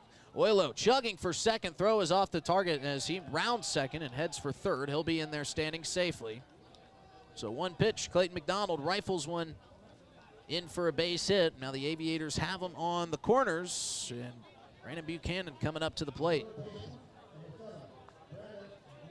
Dylan definitely had a chance to get him at third for a second. It was on line, just a little offline. Yeah, it was an aggressive take there from second to third for Oilo. He was able to hustle it out. This one ripped down the third base line, but foul. The Aviators dugout and coaching staff doesn't like it, but it was the right call. That one started in fair territory, but then just curled before it got to the third base bag. And luckily so for the Zap, because that was going to score at least 1 run. Everybody running with 2 outs. Not sure if McDonald was going to be able to chug it all the way from first to third and then home, but you know, I guess we'll never know. 0-1 count, 2 outs. Manning comes set and misses down and away. I know the Aviators were a little bit fired up about that one. It was close, but we have about the best view that you can have besides our home plate umpire. He got the call right. That one steered foul before it got to the bag. He did just foul, a couple inches. Yeah, we weren't talking feet. We were talking inches there. That was close. Not the right call. This one just barely off the end of the bat. And foul. 1-2 is the count. And Manning looking again to kind of build some of that confidence. You know, get yourself in a little bit of a jam, a little bit of trouble. But then get out of it and get your bats back to the plate as the Zap offense has started going in the right direction here in the 3rd and 4th inning. We're in the top of the 5th. 4-3 Aviator lead. Good stop behind the plate by Goethals. Keeps the runner at 3rd. Oilo will have to stay down there. Evens up the count at 2-2. Kind of been a game of trends. Aviators didn't score in the first, scored 2 in the second. Didn't score in the 3rd inning, scored 2 more in the 4th. This one off the end of the bat, going to be a slow roller right to Manning. He'll glove, he'll fire, and he'll keep the trend going. The Aviators leave 2 runners on first, 1 on 3rd, and they get out of the inning scoring none. 4-3 is the Aviators lead. Zapper coming up, and we talked about trends. They scored No runs in the second, but 1 in the third, then 2 in the fourth. We'll see if they can put up 3 in the fifth when we return on River 92.7 and streaming live on drgnews.com. Hey, baseball fans, if you're looking for a podcast that is sports and only sports, then come on into Cowart's Corner. We tackle all the big storylines going on in the world of sports, whether it be football, basketball, baseball, softball, hockey, whatever it is. If it's sports, we cover it. So if you're looking to unwind and have a good time, come into Cowart's Corner with me and my dog Charlie on drgnews.com or wherever you find your podcasts. Your best round of the year is waiting for you just 1 mile north of Fort Pierre on Highway 1806 at Dunes Golf. Play 9 or 18 holes, pay by the round, save with a punch card, or become a member for unlimited play. And Dunes Golf is a great location for group outings or a summer play day. Call 605-223-2525 or see golfdunes.com. 18 holes and a driving range beautifully nestled alongside the Missouri River. It's Dunes Golf.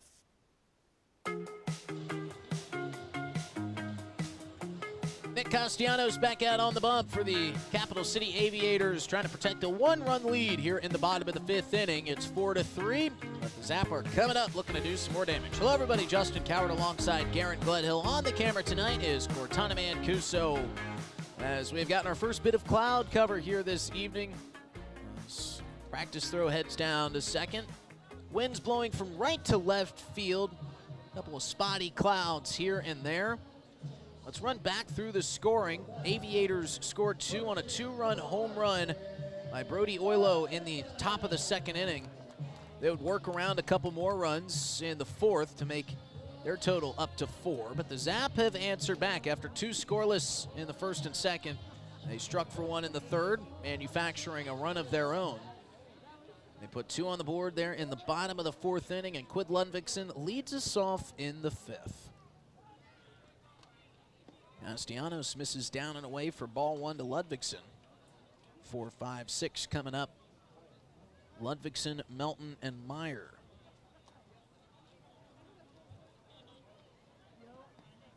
Castellanos catches a piece of the outside corner. Couple of arms going in the Zap bullpen. One arm just kind of steadily moving around in the Aviators here in the bottom of the fifth. Ludvigsen lifts one down the third base line into foul territory. Buchanan is under it. He's got it. And that'll be the first out of the inning. Nick Castellanos has not seen a lot of action throughout this year. He's only pitched in a couple of spots, hasn't started a game yet until today. And I gotta say, Garen, he's been pretty impressive, not only with his ability to cut down some of these more talented hitters for the Zap, but also he's gotten himself in some jams and has kind of finagled his way through them nicely. Here's the first pitch on the way, check swing. He went around, did Mason Melton, but has Castellanos impressed you here this afternoon? Oh, definitely. I mean, he's gotten out of a couple different, like, sticky situations and just has minimized damage a lot. He's ahead 0-1 to Mason Melton. He misses outside for ball 1. For sure, we had, like, bases loaded in the second with 1 out and ended up getting a double play to end that inning and minimized damage the last 2. Yeah, he's been pretty stoic up there on the bump. 1-1, and kind of ducking out of the way was Mason Melton, and now he's asking where that pitch was. Said he had to kind of lean his back out of the way. Our home plate umpire says it caught a piece. That makes the count 1-2.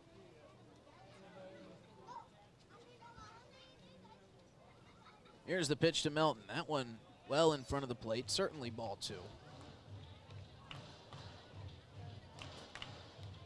Only one VIP table left open here this afternoon. Everybody else has picked them up. Folks over on the third base side have kind of gathered together. They pulled the tables in, as this one's rifled up the middle, and a bullet for a base hit for Mason Melton. That one sizzled up the middle, and with 1 out, Zap have a runner on first, and Landon Meyer coming up to the plate. Really good swing there by Mason with 2 strikes, just able to just put a good piece of wood on it and drive it up the middle. Something you guys do really well is contact hitting.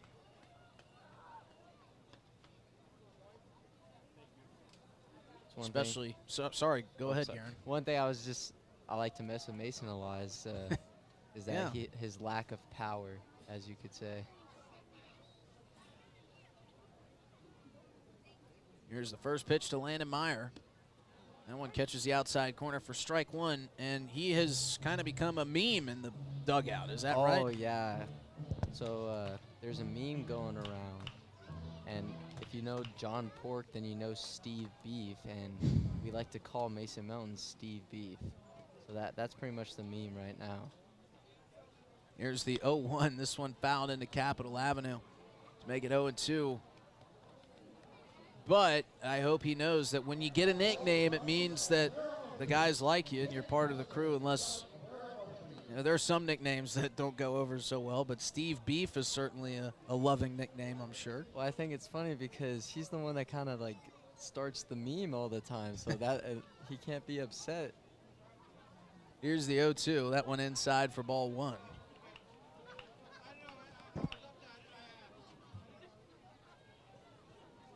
Melton over there at first base, just kind of bouncing back and forth. Rudy Oilo holding him on. 1-2 count. They'll check on him over at first, and Mason Steve Beef Melton is back, diving safely.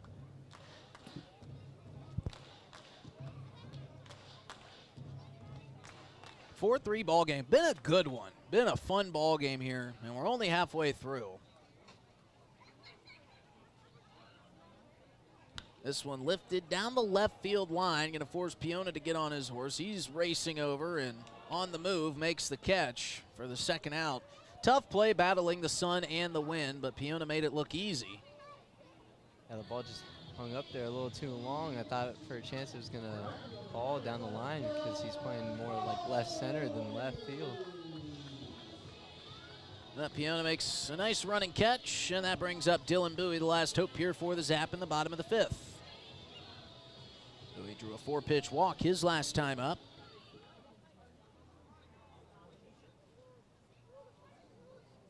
And if he wants to serve something to the right side, he's got room between Oilo and Seaver. And this one, well, he won't even have to wait and see. Gets by the catcher Devereaux, and on his way to second is Mason Meltons. Now runner in scoring position for Bowie, and he'll have that runner running on contact with 2 outs. Another good opportunity for the Zap to tie up this ball game.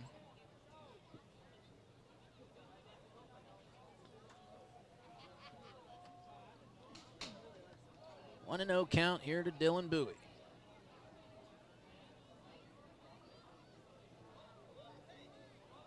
Bowie hitting .235 on the season, looking to pump those numbers up just a bit. Here with 2 outs in the fifth. And he rips one into right field. That's going to get down for a base hit. Melton will come home and score. Bobbling it in right is McDonald, and standing at second safely is Dylan Bowie, and we're tied at 4 here in the bottom of the fifth. Great piece of hitting from Dylan Bowie. Serves it the other way, and he scores the run as the Zap are still in business. Bowie, much like his cousin Gavin earlier on in the ballgame, had nothing but 2 on his mind out of the box, and a slight bobble by McDonald made that a certainty. Yeah, both are speedy guys, so like they're always thinking 2 out of the box. Yeah, Any it could be. chance they can get. Absolutely. There's not a ball that goes anywhere in the ballpark they're not thinking 2.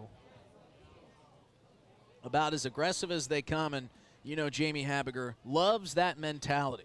We'll see if Don DiCarlo can keep it going. He fouls one off the fists over the first base dugout.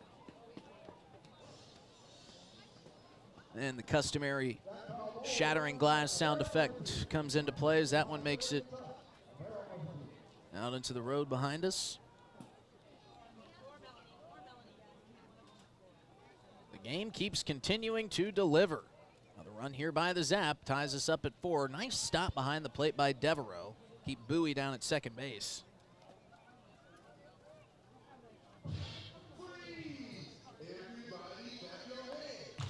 That shade is continuing to sit over top of us, certainly bringing a little bit of relief. It's hot today, but a steady breeze has kept it somewhat cool for a June day here in central South Dakota. Another nice stop by Devereaux with the backhand. Officially 73 degrees, perfect temps. Feels like 68 here at the ballpark.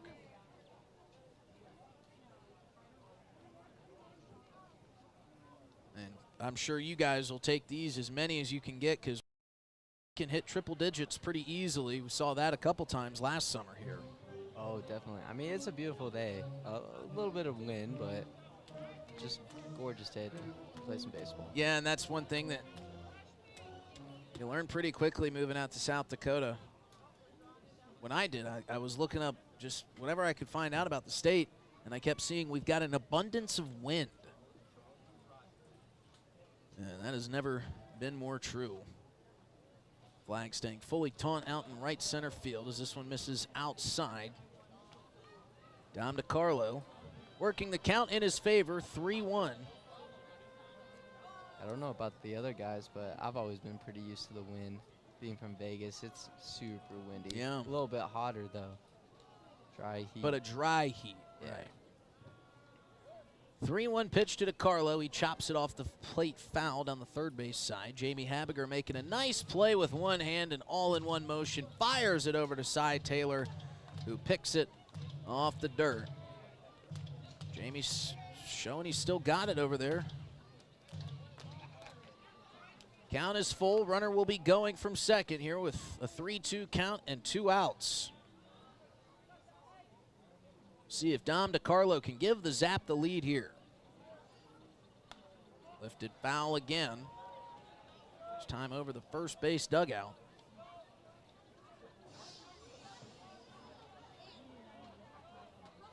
Beautiful view here from the press box. Across the river on the other side, you can see pieces of the river through the trees. On the other side of the Missouri, the rolling hills, which has a splattering of sunlight mixed in with some shade. Here's the 3-2 again. This one chopped to the third base side. Tough backhand play for Buchanan. He'll fire across the diamond. All-star type of play as Brandon Buchanan gets him out of the inning. But the Zap even it up with 1 run there in the bottom of the 5th inning. We're tied up at 4 here at Hyde Stadium on a Thursday night. We'll be back with the top of the 6th inning after this break on River 92.7 and streaming live on drgnews.com. These days, people consume information at different times of day and through a variety of different platforms. That's why DRG Media Group's AM and FM radio stations, drgnews.com website, and DRG mobile app provide local news, sports and weather, music and entertainment news, area high school athletic events, and more. But as members of your community, we want to hear from you too. Are you not hearing what you want to hear? Do you have an event coming up that you need advertised? Then let us know by using the Contact Us feature on the drgnews.com website or on the DRG News app. You can send us a song request, a news or sports item, a request for advertising information, and more. Fill in your information, select which type of inquiry you have, provide the relevant details, then click Submit. We make qualifying information available to the public using our DRG Media Group radio stations, drgnews.com website, and DRG News mobile app. Thanks to our advertisers, it's all available to you for free. drgnews.com and the DRG News app are updated throughout the day, so check back often.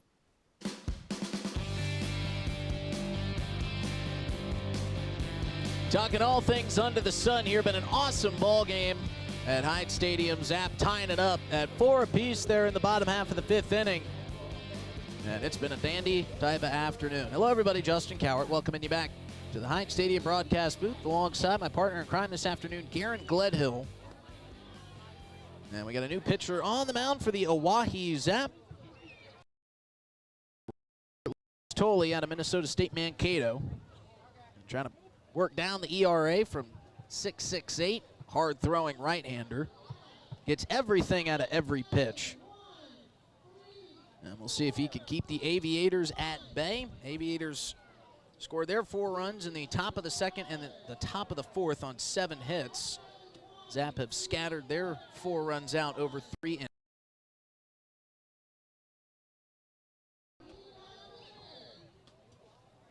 So Lucas Tolley will get to work. And he starts with a first pitch strike.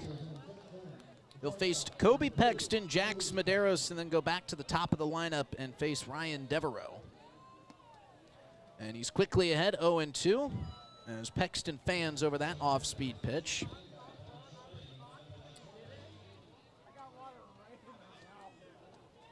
Lucas stands at 6'1", as this is fouled away. And he does have a twin brother, who I imagine tunes into some Zap games every now and then.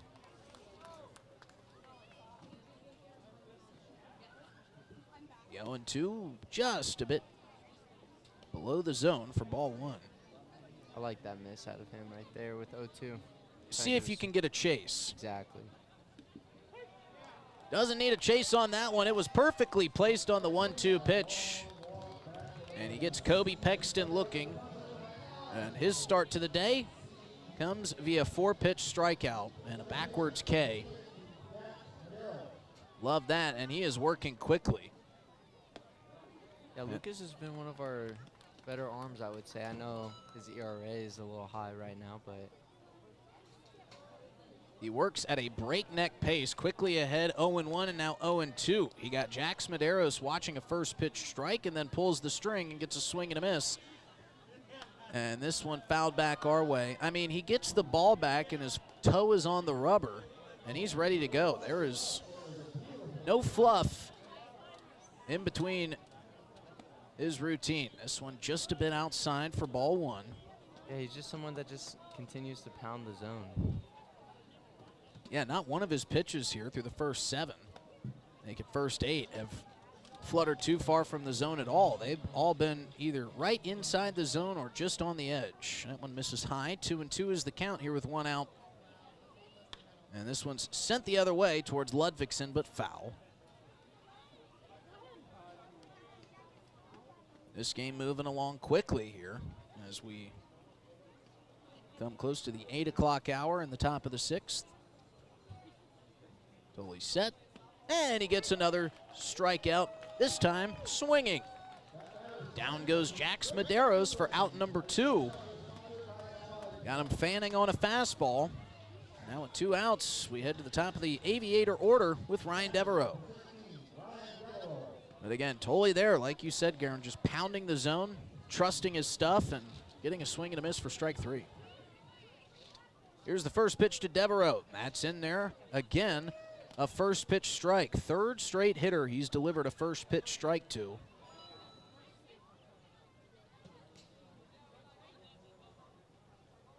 Devereaux barely has time to get his hand set before that pitch is on the way. Outside ball 1. I'm really loving his presence right now on the mound. That's a great word, presence. Yeah, that's something that our assistant coach, Aiden Johnson. Another well-placed fastball for strike 2. Something that Aiden Johnson has been talking to us about is like having a presence on the mound, like just being there, being present, and like being confident in your stuff. 1-2. This one lifted towards center. Dom DiCarlo tracking back towards the warning track, and he's got it for out number 3. Well, we didn't have a lot of time to get our thoughts in there, so we'll get them in now. But great presence from Lucas Tolley there as he gets the Aviators 1, 2, 3. 2 strikeouts and a flyout as the start to Tolley's day. Yeah, I really love that. Going in and attacking right away. You know, it's a tie ball game, and you know, you really need that out of your staff right now. Just going in and attack and not being afraid to potentially even give up a hit. Absolutely, and you know, there's been kind of a baker's dozen that we've seen out of the starting rotation and the bullpen.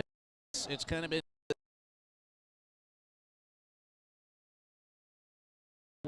starter has a great outing and the bullpen really doesn't need to do that much work. Do you feel like that continuity is starting to come in between starter, reliever, and that catcher's room? Oh, definitely. Just as some of these guys, you know, like some of them haven't had a lot of innings, you know, especially this spring. So it's just getting comfortable on the bump again, and some of them just need to get that confidence back. And you know, we've had a little rough go in this like first half, so just by getting them comfortable, getting them confident is just what we need to do, and it's starting to pick up as we go. And that's one of the nicer things I would say about the ILB is they do give teams who have a slower start out of the gate an opportunity to compete for that championship series, because it is a first half and second half setup type of season. If you don't have the strongest start to the year, but you find your rhythm, much like the Zap did last year, and you play good ball in the second half, you're going to find a way, if you can win the right games, to get into that championship series and give yourself a shot at the title. New pitcher on the mound here for the Capital City Aviators. Utai Okatama, the right-handed pitcher, will assume his position on the pump. Nick Castellanos' day is done. And all things considered for the Aviators, he had himself a pretty good outing, as we've mentioned a couple times, got himself into a couple jams, but was able to work around them for the most part. He went 5 innings pitched, gave up 3 earned runs, 4 total on 5 hits. He walked 5 and struck out 2. And for Utai Okatama, his ERA sits at 25, and that's probably just the, I guess, result of 1 or 2 bad outings, but he looks to get that resurrected here. He's got a pretty interesting delivery. He sets up, lifts that left leg as a right-handed pitcher and keeps that left leg hovering. And he does it on some pitches, and then other pitches he is direct and quick to home plate. As a catcher, does a guy with different delivery styles ever throw you for a loop at all?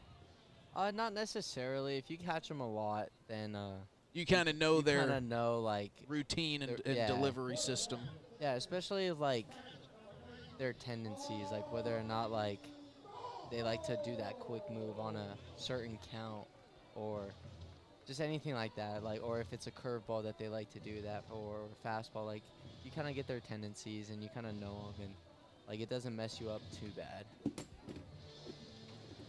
So we'll see if the Zap hitters can deal with the different delivery styles of Okatama. And leading us off this inning is the 9-hole hitter, Augie Goethals. He'll swing and foul a first pitch back into our home plate umpire. And we got to keep him protected back there. He's our only guy in blue today. He's done an outstanding job. We'll give it to him there.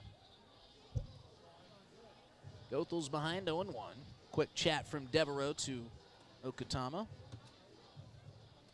9-1-2 due up here in the bottom of the 6th inning, all tied up at 4 at Hyde Stadium.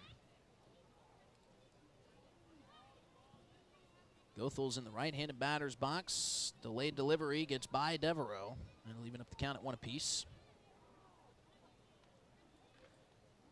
We talked about the long stretch of off days coming up for the Zap. Here in the next inning break, we'll look at the complete opposite, and that is the month of July. Slam-packed schedule for the Zap, with only a couple days off coming up next month. This one bounced into the chest plate of Devereaux, and Goethals is ahead 2-1.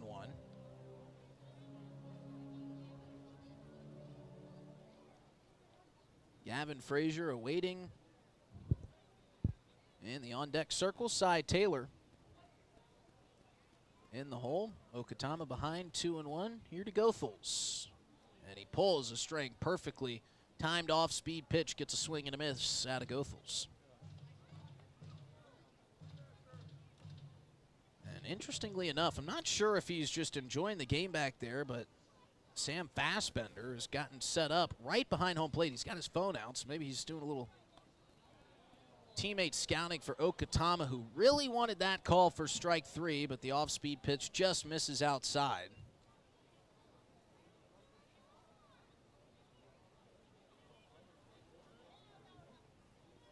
Okatama now with a full count here to Goethals. Swung on and missed strike 3. Threw another nice off-speed pitch at him, and he got the swing and a miss. So that'll be out number 1. That brings up Gavin Frazier. Fassbender explaining what he's doing to. I'm just getting some video for recruitment reasons. Gotcha. Yeah, I'm sure it helps to kind of You're working on something to see it in motion in a game, as this one misses inside to Frazier for ball one. Frazier wore a pitch earlier in this ball game, but it just clipped that left elbow guard, so no harm, no foul. 1-0 turns 2-0, that one in the dirt. More action in the Aviator bullpen. Now one of their left-handers up and working. Zap bullpen is quiet. Lucas Tolley came out and threw a sparkling top of the 6th inning as this one misses down low to Frazier, and he's ahead 3-0. Gavin looking like he's seen that curveball or slider really well. He was shaking his head after that last take. Kind of spitting on it in a sense. Says you're going to have to beat me with a fastball. I'm not biting on the off speed. Here's the 3-0. We'll see if the green light is on. Doesn't matter. In the dirt, 4-pitch walk. Taylor. So we'll see if the designated hitter in the Zap lineup today can move Frazier around a little bit. Wouldn't shock me to see Cy Taylor on the move here, with Okatama showing a lot of off-speed pitches and a couple in the dirt. Maybe you guessed correctly and just steal a free bag on one that's short-armed a little bit to Devereaux. Frazier's got a healthy lead. They'll check on him over at first. He's back diving safely. Yeah, if I'm Cy and knowing that he's throwing a lot of off-speed right now, I would probably take a pitch or two to see if Gavin Frazier tries to steal this bag. They'll check on him again. Frazier was still getting his lead when that throw from Okatama came over to Oilo. Oilo did a nice job backhanding and blocking that one from getting over towards the Zap dugout. But Frazier is just tempting and daring Okatama to throw over there, getting a huge lead at first. There he goes. Ball is down. Throw coming into second base is in time, but it scoots away from Tanner Seaver. And Gavin Frazier steals the bag safely. I think just about everybody in the ballpark knew that Gavin Frazier was taking that base. Yeah, he's one of those guys that you don't need a talent to steal. He No, wants you to do steal. not.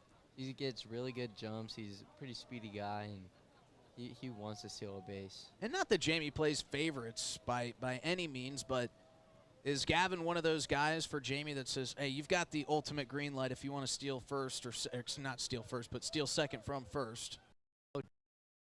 This one, he was already taken off for third, so he'll be there standing safely and tempting Devereaux. Bag and home plate. Yeah, Gavin being one of the older guys on the team, and he played here last year. He knows how.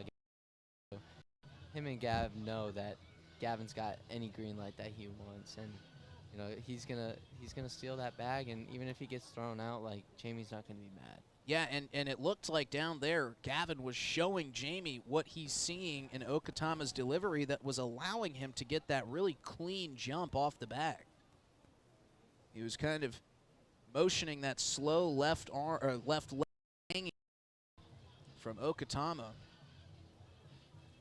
as he was standing on the third base bag. Our home plate umpire's got to fix the match a little bit, get the cinch tightened down. But with these stolen bases, that's not good. The flap came off that protects the chin and neck of our home plate umpire, and he just tossed it over to the Zap dugout. Keep everything away from the chin and neck area.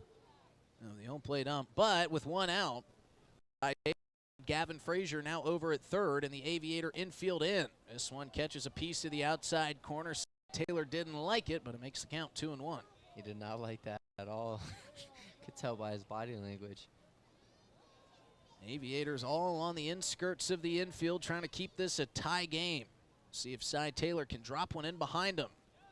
Swung on and missed. That'll be strike two.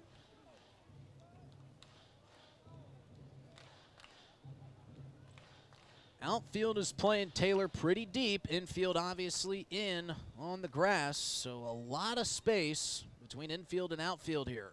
Here's the 2-2. Lifted that direction out into center field. Jax Moredo's going to come on, make the play. Gavin Frazier tagging from third will score standing, and a sacrifice fly from Cy Taylor gives the Zap the lead. Great job by Cy there. You know, that's the second sack fly of the game. So with 2 strikes even, and just was able to shorten up and get the bat on the ball and do a job. Absolutely, it was a sacrifice there in the 3rd inning that scored Gavin Frazier, and a sacrifice here in the 6th inning that scores Gavin Frazier. And the Zap lead 5-4, and Ty coming up to the plate with 2 outs, nobody on. And Jamie did call his shot. He said that Ty was going to leave the yard today as he watches a first pitch fastball miss down and away. We certainly hope that this isn't the last we see of Ty Farwell in the left-handed batter's box this afternoon. But we'll see if Farwell can pick up his coach, who called his player's shot today. That one catches a piece of the corner for strike 1. It's all about being patient, finding the right pitch, and just doing damage that way. He's a pretty heavy pull hitter, so looking for something that hangs inside. Yeah, he really favors the right side of the ballpark. Here's the 1-1. That's off the end of the bat, foul. Who would you say has got the most power in that Zap dugout? Would it be Ty, or would it be a guy like Quinn? I mean, honestly, if you really watch BP, it's probably Briggs Richard. Really? Yeah. You watch his BP, it sounds different off of his bat. Just been waiting for him to get a hold of one. 1-2 to Farwell. Swung on and missed for strike 3. And that'll end the inning, but the Zap do take the lead. They score for the 4th straight inning. It is a Cy Taylor sacrifice fly to score Gavin Frazier that puts the Zap back out in front, 5-4. We'll be back with the top half of the 7th inning after this on River 92.7 and streaming live on drgnews.com. At Darren Boyle Sales, I have the bush hog equipment on hand to help you with your spring projects. Right now, I have bush hog mowers on hand in sizes from 6 to 20 feet. Bush hog rear-mounted blades, bush hog tillage equipment including 4 sizes of rear-mounted tillers, and Dixie Chopper zero-turn mowers on hand. 3 different models available with prices starting at $49.95. Check out my large selection of farm equipment at the lot on Sale Barn Road in Fort Pierre. Like the Darren Boyle Sales Facebook page or shop online anytime at darrenboylesales.com. Ameriprise Advisors can work with you to provide personalized goal-based advice based on your short and long-term goals. Plus, you can track your investments and financial solutions with our digital tools and regular meetings. Call Ameriprise Financial Advisor Angie Teason with Wealth Partners, a private wealth advisory practice of Ameriprise Financial Services, LLC, at 605-224-6777.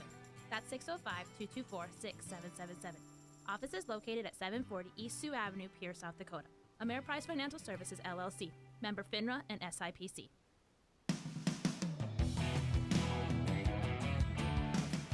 One of the toughest mid-inning games to win being taken on by 2 Pierre Wildcats. It's the bucket toss ball game. You get 3 buckets in front of you, a couple feet out, and you got to toss a couple baseballs in those. That's not the hard part. The hard part comes with the golden ball challenge at the end. About 20 yards away is a green bucket that sits in front of one of the Zap hard-working interns. And you got to toss that gold ball, land it in the bucket, and somehow get the bucket to stay standing. And John almost bounced it in for the win. Almost had 2 bounces in for the win. And now the Zap players will heave a whole host of baseballs towards the green bucket. It's like one of those games you find in a casino that nobody's ever won. We saw one go in the green bucket last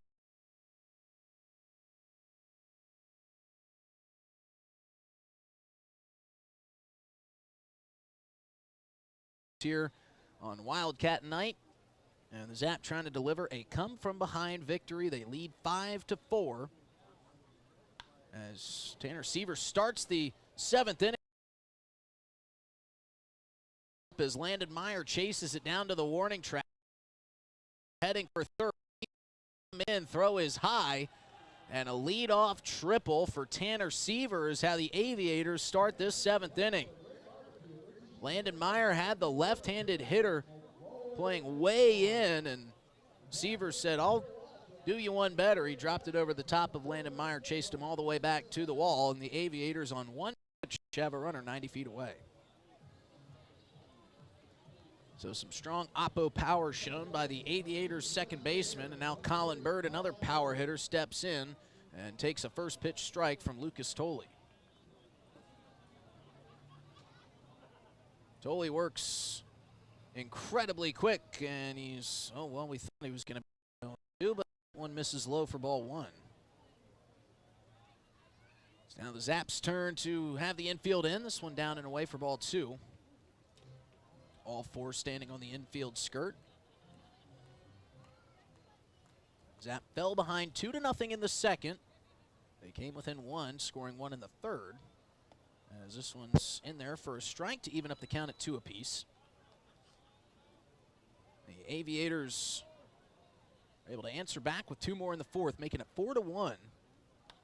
As this one's lifted down the first base line, curling towards the young fans on the grass patch foul. But the Zap have scored in every inning since they struck in the third. They scored 2 more in the fourth, 1 in the fifth, 1 in the sixth, and it's all really been small ball production. Swung on and missed. Lucas Tolley gets the fan of Colin Bird on an off-speed pitch. That'll be the first out of the inning. And that's kind of that confidence and that presence you were talking about with Lucas Tolley. Gives up a leadoff triple on the first pitch of the inning, but then just scraps right back and gets a swinging strikeout. And he gets a check swing for a strike here on Noah Piona. Yeah, he's just pounding the zone right now, attacking no matter what. Like, you can just look on his face. I can see the determination from right here. This one's rifled towards the third base coach foul.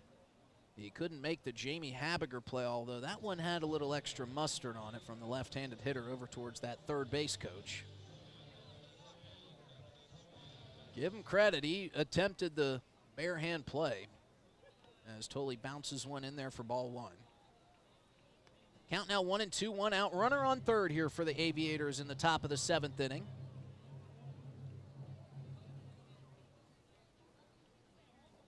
Tolley comes set and delivers.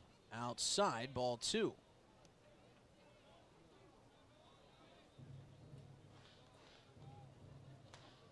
Pier Wildcats had their torch walk a couple weeks ago. As this one's popped softly back behind Mason Melton. He's going to turn. That's going to drop behind him. The runner will score from third, and the infield in comes back to bite the home team. Zap were tied at 5 as Mason Melton, if he was playing in his regular positioning, would have had a routine second out. And that's just baseball for you. Yeah, just super unfortunate right there. Nothing Mason can do about that. That one dropped right on the outer skirt of the infield dirt. Talked some golf today. That kind of bounced where the fairway and the rough meet on the back of the infield and that outfield grass. Melton, to his credit, turned around and started scurrying that direction, but one wasn't hit high enough to hang up for Melton to get under it. Just kind of soften off the end of the bat. Runner now goes. The hit and run was on, and Oilo sends it right by Quinn Ludvigsen. Rounding second and heading for third is Piona. He'll be in there standing safely. And with one out, the Aviators have him on first and third. They've already tied up the game, and now they're threatening with a base hit to jump back out in front. It'll be Clayton McDonald, and you feel like Gavin Frazier and Mason Melton, if they can get a ground ball, can turn a double play here. Clayton McDonald, a power hitter, not the fleetest of foot, as he gets a first pitch fastball and fouls it off into the netting. Brody Oilo not really interested in giving the Zap an opportunity to make a double play. He was off and running, so we'll see how Lucas Tolley wants to handle Oilo over there on first. This one high and away, and it scoots away from Goethals, but everybody's going to stay put. One of the Aviators' runs in that fourth inning came on a throw down to second when they had a runner on third. Goethals was trying to cut down the runner with 2 outs. He bounced it into the chest of Melton. And this one chopped up the middle, could be 2. Frazier steps on the bag, fires to first, beautifully dug out by Ludvigsen. And Clayton McDonald grounds into the double play, and Lucas Tolley gets out of the jam, only surrendering 1. We're tied up at 5. Gavin Frazier pulls off the double play, And we head to the bottom of the 7th inning. Zap going to try to regain the lead after this. Since 1894, Ameriprise Financial has worked for their clients' futures, helping millions of Americans retire on their terms. I'm Rick Doctor, a financial advisor with Wealth Partners, a private wealth advisory practice of Ameriprise Financial Services, LLC. I remain true to the vision of always putting clients first. I am ready to help you get where you want to be. Offices located at 740 East Sioux Avenue, Capitol Creek Center, Pierre, South Dakota. Ameriprise Financial Services, LLC, member FINRA and SIPC. Your best round of the year is waiting for you just 1 mile north of Fort Pierre on Highway 1806 at Dunes Golf. Play 9 or 18 holes, pay by the round, save with a punch card, or become a member for unlimited play. And Dunes Golf is a great location for group outings or a summer play day. Call 605-223-2525 or see golfdunes.com. 18 holes and a driving range beautifully nestled alongside the Missouri River. It's Dunes Golf.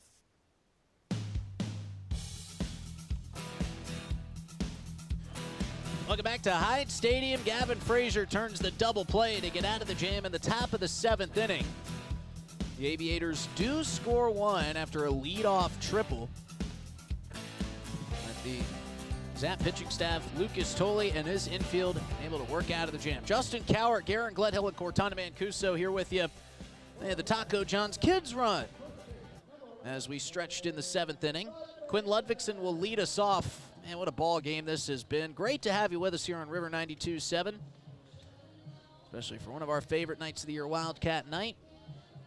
Got a lot of more theme nights coming up in July here at Hyde Stadium. Getting to those here intermittently in the bottom of the 7th when Ludvigsen takes ball 1 on the outside corner. Of course, July 3rd and 4th, one of the most active times of the year around Fort Pierre area, as Ludvigsen takes a strike from Okatama. If you can't find anything to do on the 4th of July weekend here in Pierre, South Dakota, well, you must just be living under a rock or a hermit. This one misses down and away, because you can do just about anything you want. You can go over to Fort Pierre for the parade. You can run in a 5K if you want. You can find a friendly barbecue, or you can catch a Zap game as Quinn Ludvigsen fouls this one down the first baseline, right past Aiden Johnson. Even up the count at 2 apiece. July 3rd and 4th here will be red, white, and blue night. And I'm sure you guys will probably head over to Fort Pierre to catch some fireworks after the game, as Ludvigsen awaits the 2-2 from Okatama. That's off the plate. Count runs full. What is kind of your guys' want-tos on 4th of July? I mean, you play a game. I'm sure you're somewhat tired afterwards, but Probably hit up the chuck wagon if I'm there honest. you go. It's kind of where the team goes to hang out. Ludvigsen drives this one into center. Jax Medeiros plants his feet, backpedals now, and now makes the catch. Nothing wrong with the chuck wagon. You have often related 4th of July in Fort Pierre like being in the middle of World War II, where it's just explosions all over the place, fireworks running crazy, and I can only imagine it's going to be double chaotic with it being 250 this 4th of July. It's not so much where can you find fireworks in Fort Pierre, it's where can you get away from them if you wanted to on the 4th of July. They're everywhere. As the first pitch falls in for a strike there to Mason Melton.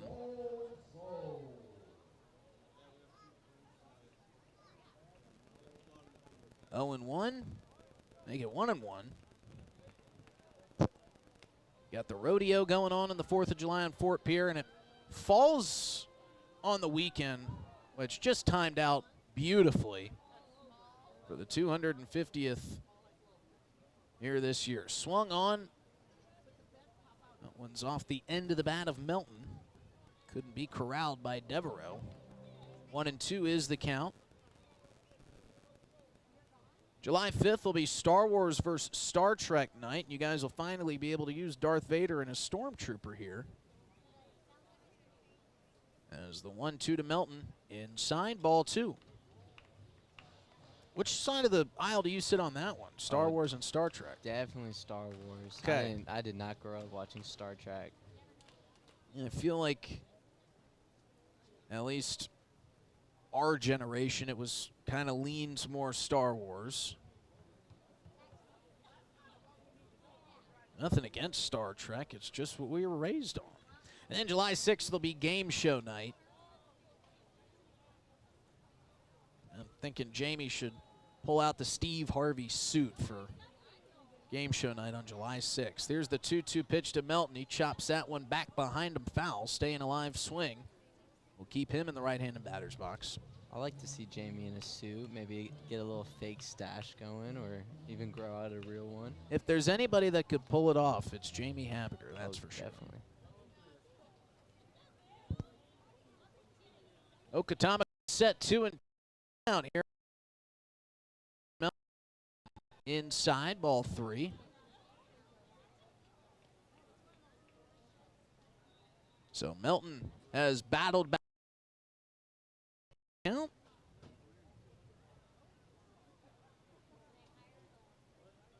Couple twirls of the bat. Okatama set and the pitch up and in, ball 4. That's a great at bat there from Mason Melton. Couple of foul balls to stay alive. Patient hitting, like you said. And this is kind of starting to become a theme, and it's almost as if everything that Jamie and your assistant coaches have been teaching you is coming to fruition here. More patient at bats. Yeah, and that's what Mason it's all Melton about. walked there. Oh, yeah. Mason's a great hitter. He's someone that likes to draw a lot of walks. You know, he can put the ball in play almost every single time he's at the dish, but if he can be patient, just try to find a good pitch to actually drive and foul off the ones that he doesn't, like, he's going to walk a lot. Yeah, when you're trying to get an inning started and trying to get some runs across, a one-out walk is just as good as a hit. They'll check on Melton at first. He's back diving safely.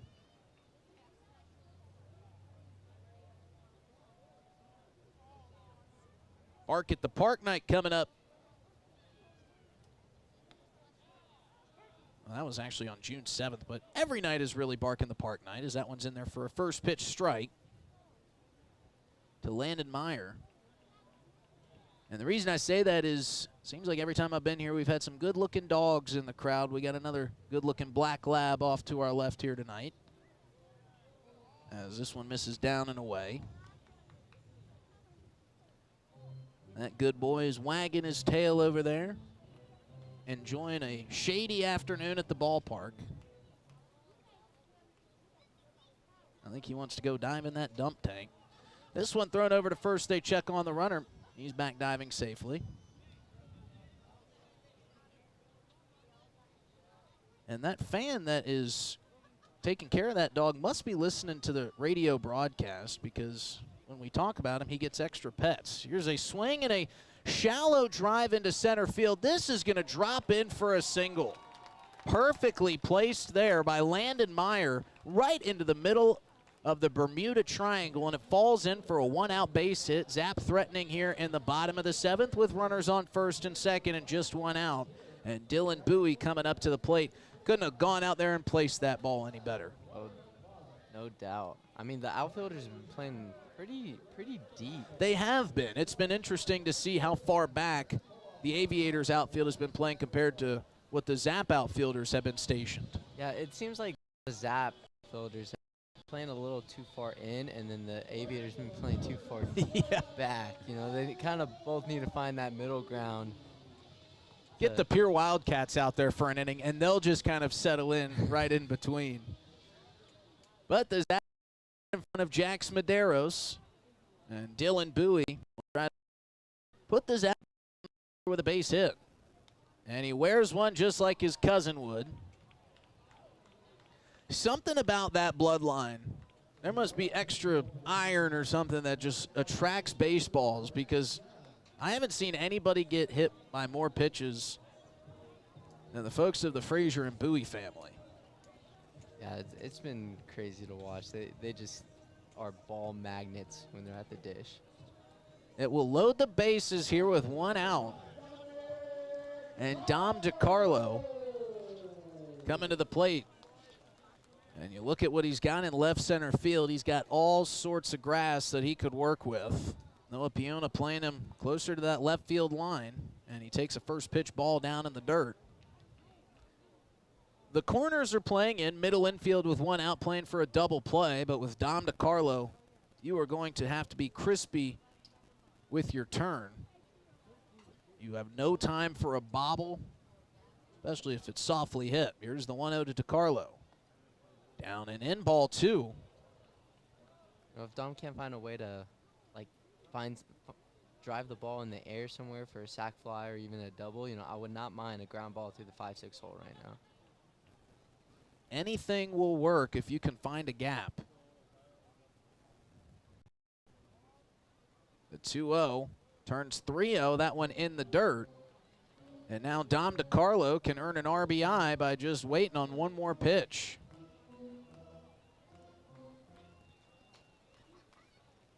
Utai Okatama on the mound here for the Aviators. Has worked himself into a bit of a conundrum here. Bases loaded, 1 out. 8-hole hitter at the plate. And the 3-0 pitch. And he wears it. Second straight hits batsman will drive in a run for the Zap.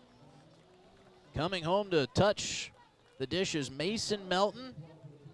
Dom DeCarlo does work a walk. It's a 4-pitch walk, but he does wear that pitch. However, gives the Zap the lead again. It's 6-5. I don't know if maybe you take a little pride in the fact that, yes, it was a 4-pitch walk, but I earned it by getting hit by that 4th pitch.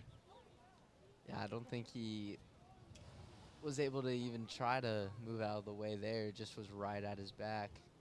Yeah, he kind of said, I'm dead to rights on this one. I'm just going to have to take the pain, but no, I've got the stat coming my way. 6-5 Zap as the Aviators commence for a meeting on the mound, maybe trying to buy that bullpen a couple extra pitches. Andrew Swarinsky, the head coach of the Aviators, is now being told his meeting time is up. Our home plate umpire. 5 runs on 10 hits for the Aviators today. 6 runs on 7 hits for the Zap. We're in the bottom of the 7th inning. And Augie Goethals, the Oahe Zap catcher, will step in and is a base hit away from really breaking this thing open, and who knows, maybe breaking his season open. Feels like he just needs one good bases clearing base hit to kick him into high gear. He couldn't hold up the check swing on that pitch in the dirt, and he falls behind 0-1. You just got to find a way to be patient. He's come up bases loaded a couple times so far this game. He's just got to take a deep breath and find a good pitch to swing at. Here's the 0-1 from Okatama. That one bounced. And with these last couple at bats, nothing against Utai Okatama, but maybe, like you said, the word patience kind of continuing to fall into your repertoire. Make him throw you a strike. Exactly. It can be tough as a hitter with bases loaded to want to get swing happy. This one nearly worn by Goethals, and he's ahead 2-1. I mean, that's what hitting's about. It's just finding the right pitch. Like no matter what the situation is, you have to be patient. You can't go chasing, otherwise the pitcher's gonna win. 2-1, and Goethals chases there. Another good off-speed pitch that just kind of had the bottom fall out from underneath it.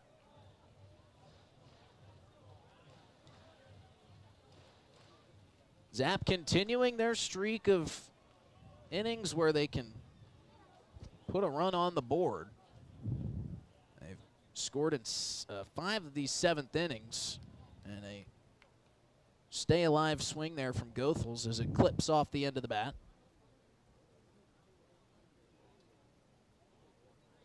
But this is consistency at its finest. 1 in the 3rd, 2 in the 4th, 1 in the 5th, 6th, and 7th here for the Zap, and threatening.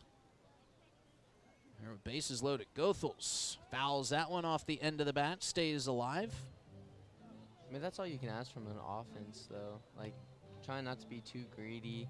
I mean, they have come up with some potential bigger situations, but just by being consistent and scoring 1 or 2 each inning, like that's all you can ask for. And they've been earned, too. Goethals again fouls that one off. Devereaux couldn't squeeze onto it. Stay 2-2. Goethals has done a fantastic job staying alive, but for the Zap this afternoon, it's been let's get a runner on with a base hit. Maybe we steal a bag. Or maybe we put one behind that runner, move him around, and then bring him home. And a couple sacrifice fly opportunities today, including here as Goethals powers this one to the left side. Just misses the team bus in Capitol Ave.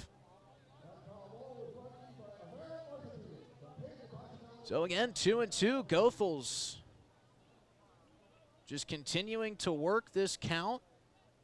Find pitches to foul off until he gets that perfect one across the plate. The 2-2 again. Goethals off the thin of the bat. This might be 2. Pexton to Seaver for 1. On to first, and they get out of the bases loaded jam with a 6-4-3 double play. But the Zap do score 1 and jump back out in front. We head to the top of the 8th inning. It's 6-5. Zap out in front. Since 1894, Ameriprise Financial has worked for their clients' futures, helping millions of Americans retire on their terms. I'm Rick Doctor, a financial advisor with Wealth Partners, a private wealth advisory practice of Ameriprise Financial Services, LLC. I remain true to the vision of always putting clients first. I am ready to help you get where you want to be. Offices located at 740 East Sioux Avenue, Capitol Creek Center, Pierce, South Dakota. Ameriprise Financial Services, LLC, member FINRA and SIPC. Your best round of the year is waiting for you just 1 mile north of Fort Pierre on Highway 1806 at Dunes Golf. Play 9 or 18 holes, pay by the round, save with a punch card, or become a member for unlimited play. And Dunes Golf is a great location for group outings or a summer play day. Call 605-223-2525 or see golfdunes.com. 18 holes and a driving range beautifully nestled alongside the Missouri River. It's Dunes Golf.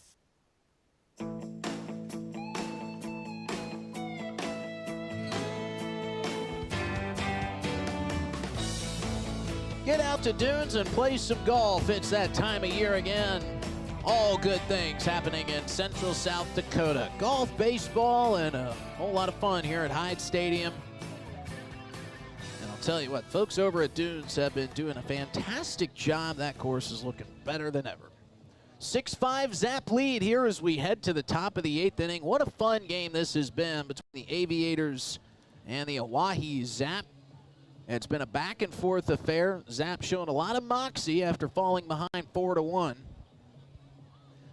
The start today was Nick Castellanos versus Mason Manning. Both of those guys had pretty good outings, all things considered. Kept both ball clubs in it. And I can't believe it, but with just now 12 outs to go, we have a first base umpire. Hey, rather better late than never, right? For the Oahe Zap, Lucas Tolley came in relief for Mason Manning, pitched 2 outstanding innings, and now he will be replaced by Pierce Hollowell. Once Nick Castellanos got ran from his really nice start for the Aviators, he was replaced by Utai Okatama. And now Hollowell, who we have seen here on River 92.7 this season a couple of times, delivers a first pitch ball down and away to Brandon Buchanan. And I'm joined by Garen Gledhill, who was just as surprised as I was to see our first base umpire show up here in the top of the 8th. That's a perfectly placed pitch there from Pierce Hollowell for strike 1. Get lost? I have no idea, Wolf. That is a great question. But you know what? I said better late than never. That's true. As this one softly lined into center field, that's a end of the bat base hit there from Brandon Buchanan. And you know what? As our first base umpire shows up, we just want to give a round of applause to our home plate umpire, here tonight who was doing it all. He was hustling around. There was one play when Gavin Frazier hustled out of the box for a double that he made it all the way from behind home plate, lost his mask on the mound, had a ball pop out of his satchel there to the side past the pitcher's mound. But, man, was he in position, and he was there quickly. And now he's got a little bit of relief. 1-1 pitch from Hollowell, just a bit outside. I mean, definitely A for effort. Absolutely. He's done a great job tonight, so. He earned himself a cold Zap summer shandy after the ball game.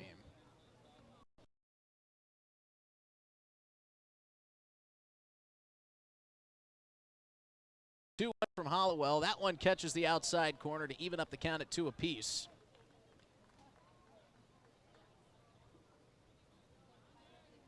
The way that the sun is setting and the clouds are kind of reflecting here, you got a setting almost like a painting.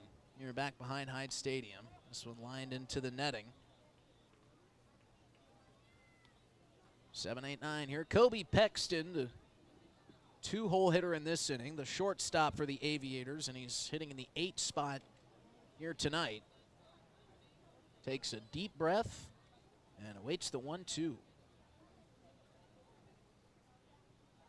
Long pause by Hollowell, now delivers, runners going, strike 3 called, throw down to second is in time, and the first base umpire calls him safe. I don't know about that one there, Garen. I mean, it was bang, bang, but from our position, Mason Melton was in perfect position, and Austin Gaethels delivered a perfect throw. Excuse me, Augie Gaethels. My apologies. Yeah, that was a perfect one-hop right to the chest. It looked like it was tag zone and everything. It beat him. So I don't know what the first base umpire was seeing in that play. Our field umpire made the call there. He was he was in the proper positioning behind the runner, and who knows, maybe Melton couldn't hold on to that ball. Maybe it got out of the glove, but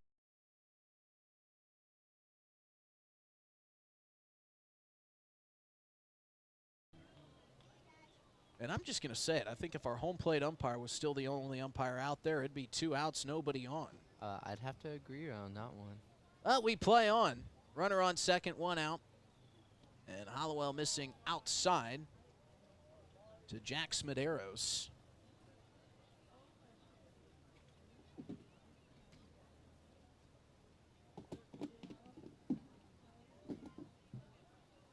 Hollowell with a long wait, now comes set. Takes a long look back at Buchanan. Nobody holding him there. This one fouled back our way.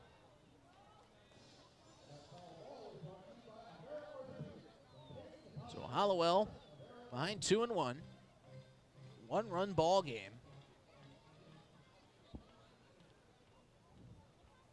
Hollowell staring into Augie Gaethels. Couple signs coming through. Now they're on the same page. He sets and delivers. Swung on. Good off-speed pitch there from Hollowell.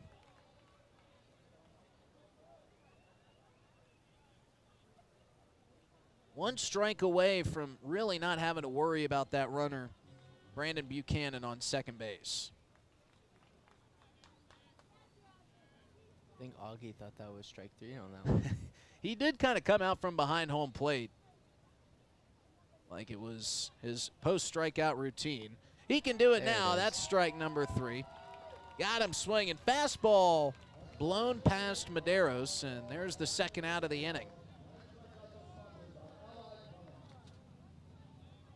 So Pierce Hollowell, who might be thinking that he should be out of this inning after that strike him out, throw him out, and the runner called safe at second, will have to deal with Ryan Devereaux here at the top of the order.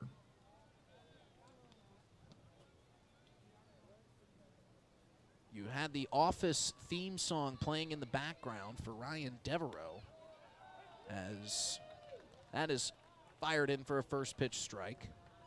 And I have to imagine that the connection there is the first name of Devereaux, Ryan, and Michael Scott's favorite intern of all time, Ryan Howard, who just happens to have the name of one of the greatest first basemen of all time. Ryan Howard. Here's Hollowell ahead 0-1. He'll step off. You an Office fan? Did you get into the Office? I've seen a lot of clips. I've seen an episode here and there, but I have not watched it all the way through. It's worth the time if you ever find yourself on a long road trip and need to watch something to kill a few hours. This one bounced in for ball one. There's just so many good sitcoms. I always end up going to How I Met Your Mother Okay, or yeah. Brooklyn Nine-Nine. That's a great one, too. I fall back on the old school ones, the Seinfelds, the Friends. Friends is good. I never finished it. Again, very worth your time. I'm interested to hear how far along you got. 1-1 count here, 2 outs. To the top of the lineup, Ryan Devereaux. This one rifled up the middle. That's going to get down for a base hit. Hit kind of a speed ramp on its way to DeCarlo. Carlo comes up firing. It's cut off by Ludvigsen, gets through. Another throw down to second. Will not come in time as Ryan Devereaux delivers a game-tying base hit.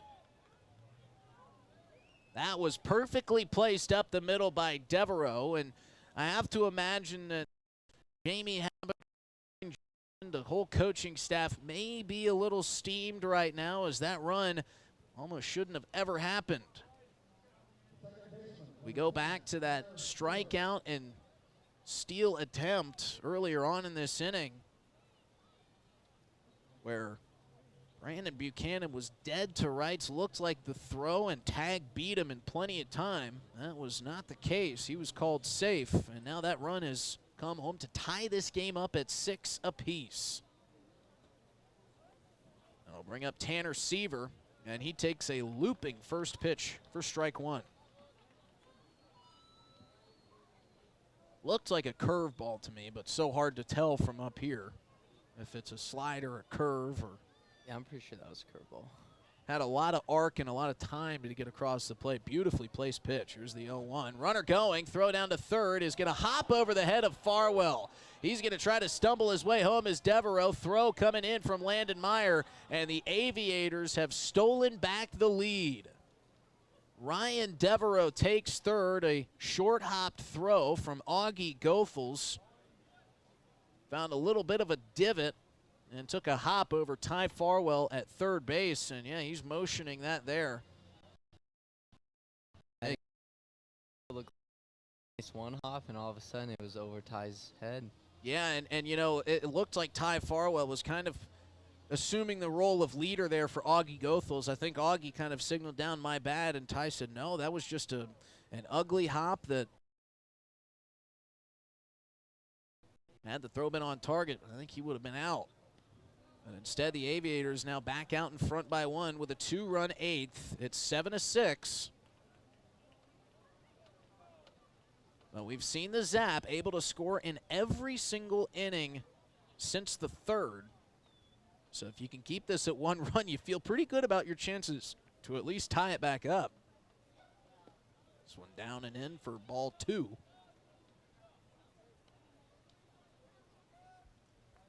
Tanner Seaver working this count back to 2-2.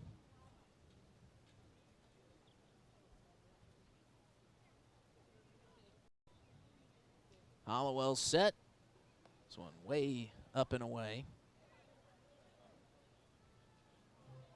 Goethals, even though that one didn't catch any dirt, will ask for a new baseball.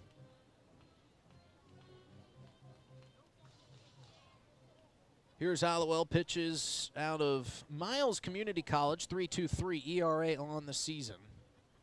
Here's the payoff pitch, swung on, fouled into the mid of Goethals. He hangs on, and the inning comes to an end. But not before the Aviators bring 2 across on some stolen bases, some good hitting, and some wild plays out in the field. We head to the bottom of the 8th. Zap trailing 7-6, but coming up, looking to answer back here on River 92.7 and DRGnews.com. Since 1894, Ameriprise Financial has worked for their clients' futures, helping millions of Americans retire on their terms. I'm Rick Doctor, a financial advisor with Wealth Partners, a private wealth advisory practice of Ameriprise Financial Services, LLC. I remain true to the vision of always putting clients first. I am ready to help you get where you want to be. Office is located at 740 East Sioux Avenue, Capitol Creek Center, Pierre, South Dakota. Ameriprise Financial Services, LLC, member FINRA and SIPC. Your best round of the year is waiting for you just 1 mile north of Fort Pierre on Highway 1806 at Dunes Golf. Play 9, pay by the round, save with a punch card, or become a member for unlimited outings or a summer play day. Call 605-223-2525 or see golfdunes.com. 18 holes and a driving range beautifully nestled alongside the Missouri River. It's Dunes Golf. Well, now it's the Zaps' turn to answer back. It's 7-6 Aviators out in front by 1 after a 2-run top of the 8th. As we mentioned moments ago, the Zap have scored in every inning since the 3rd. Why not do it again? Hello, everybody. Justin Coward alongside Garrett Gledhill and Cortana Mancuso in the booth. And we've got a new Capital City Aviator on the bump. It is Wyatt Ivey out of Gordon State. And he has yet to see much action here either throughout this 2026 season. He is a tall, left-handed, lanky pitcher. And he has only thrown in 1 inning this entire season. And that's about all the stats that they have listed for him. But they just started. He has struck out too, yes, and he is new on the season. But some of these guys coming from different teams have seen some action throughout this year. In that 1 inning pitch, he did strike out too. And he's got a lively fastball, good off-speed pitch. And he can really bring it from that left side. But good news for the Zap. Top of the lineup coming up. Gavin Frazier will lead off. We'll see Cy Taylor and then the big hitting Ty Farwell, which now it makes sense that Ty has saved his home run that Jamie Habiger said would happen until this portion of the ball game. Definitely much cooler in the bottom of the 8th. Yes, when you're trailing. Of course, Gavin will somehow find his way on, probably steal second. Cy will move him over to third with a sacrifice like he's done twice tonight, and then Ty Farwell will pick up Jamie Habiger, who said in his pregame interview he felt like Ty was going to leave the yard again. Gavin Frazier showing bunt, but fouls it off back behind him. Uh-oh. Oh, no. Wyatt Ivey is down right left elbow. And this is not good for the Aviators. This is the absolute last thing that you want to see is a pitcher or any player for that matter suffer what looks to be a devastating injury. He threw that pitch and immediately went down to 2 knees and was just kind of squirreling around in pain, grabbing at his left elbow, and his teammates are as disgusted and distraught as he is right now. So we're going to step away here for a moment while they tend to Wyatt Ivey.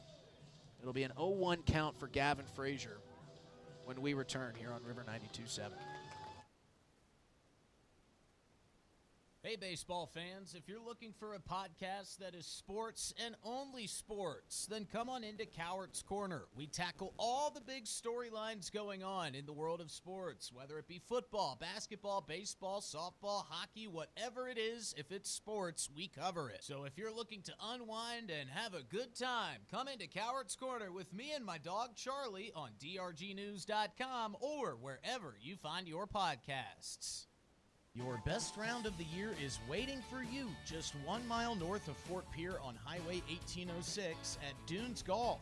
Play 9 or 18 holes, pay by the round, save with a punch card, or become a member for unlimited play. And Dunes Golf is a great location for group outings or a summer play day. Call 605-223-2525 or see golfdunes.com. 18 holes and a driving range beautifully nestled alongside the Missouri River. It's Dunes Golf.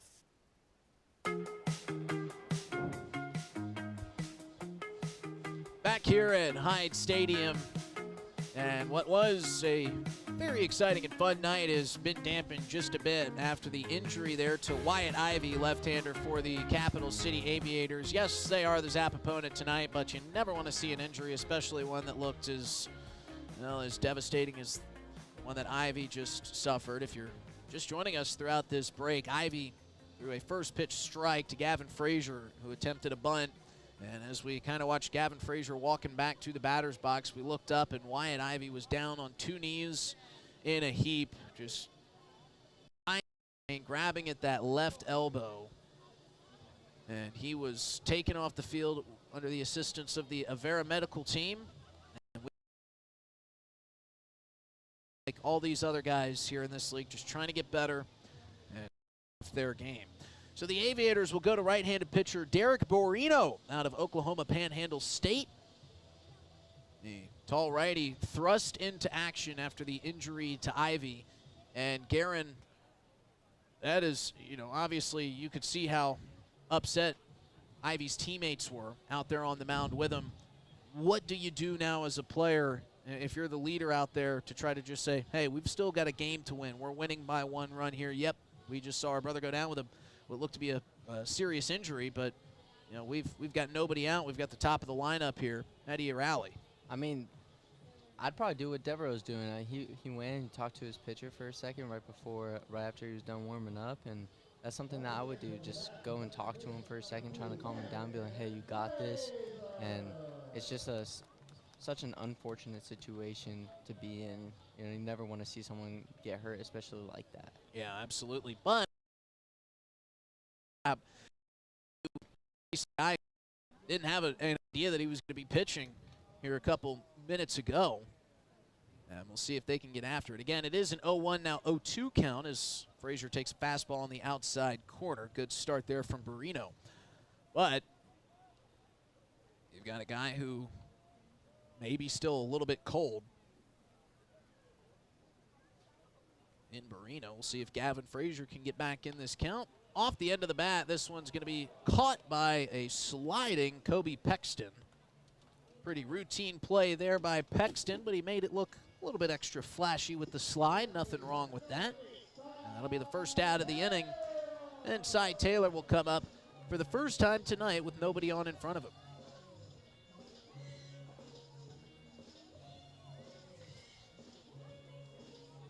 Taylor's driven in 2 today, both by sacrifice. It was actually had a single earlier on in the game, but he grounded out in the 4th inning to score a run. And he also drove in a run for the Zap on a sacrifice fly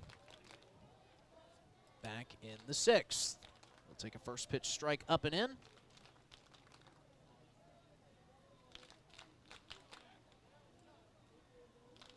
Cy Taylor awaiting and watching strike 2. So Derek Borino has come in and thrown nothing but strikes. You got Gavin Frazier to line out. Now he's ahead 0-2. Here to Cy Taylor, the designated hitter in the Zap lineup today. That is a perfectly placed off-speed pitch for Derek Borino. Strike 3 looking.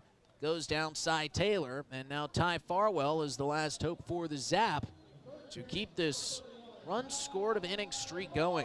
They scored in the 3rd, 4th, 5th, 6th, and 7th, and we're here in the bottom of the 8th, and this feels like it would be the biggest run scored of the ball game if Ty Farwell could leave the yard here and tie us back up once again. 7-6, Aviators out in front. 2 outs, bases empty for Farwell. And he takes a first pitch. Fastball down in the dirt. First ball thrown by Borino.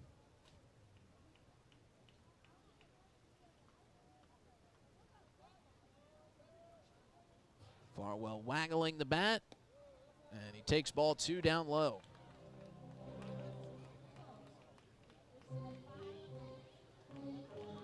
Heavy hitting part of the lineup here. And the 3 and 4 spots with Ty Farwell and Quid Lundviksen back to back.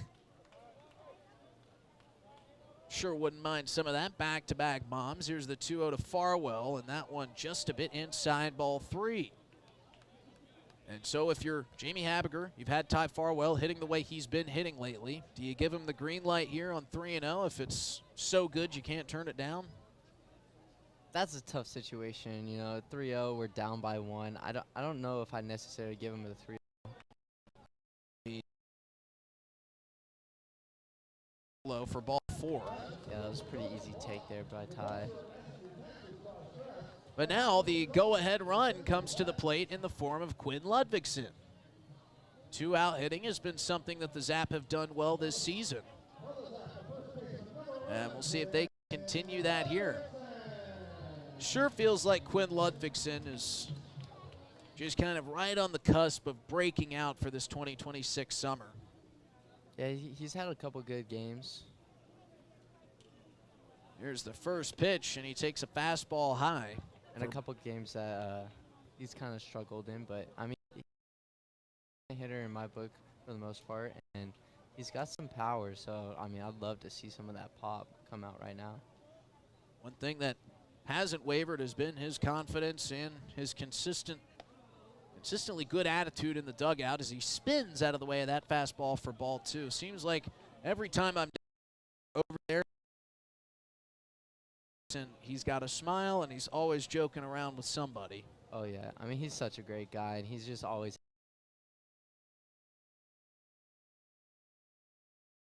happy. Inside corner for strike 1. Dom DeCarlo can tend to that bullpen ball that got away from the Aviators side of the field. Nobody working in the Zap bullpen here. 1 on, 2 outs, 2-1 count to Ludvigsen. Zap trail. Ludvigsen checks his swing, but it was a strike regardless.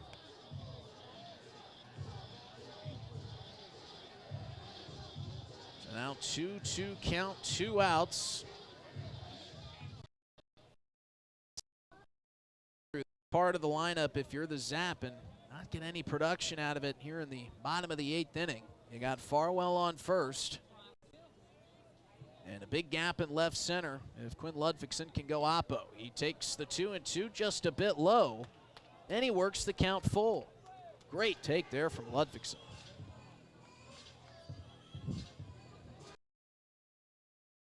Outs and a 2-strike count, but he had a great hitter's eye there, saw it was low, and now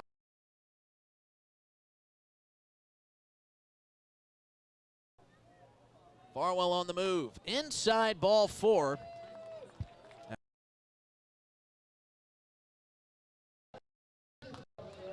So now it's up to Mason Melton to see if he can tie this ball back up with Ty Farwell on second base. More patience like you were talking about, Garen, with these, with 2 outs. Maybe you can kind of give us insight. Might feel like you've got a big mountain in front of you with nobody on, but with 2 patient at bats, you've got a runner on first and second here, and Mason Melton coming up with a chance to tie it up. Yeah, it's all about, like, just like I said earlier, just finding a good pitch, and not chasing the ones that you don't want, especially the ones that are balls. So just 2 good ABs by Ty and Quinn there. Let's see if Mason Melton can deliver our Rounds Financial Services right on the money highlight. He'll take a first pitch fastball in the inside corner for strike 1.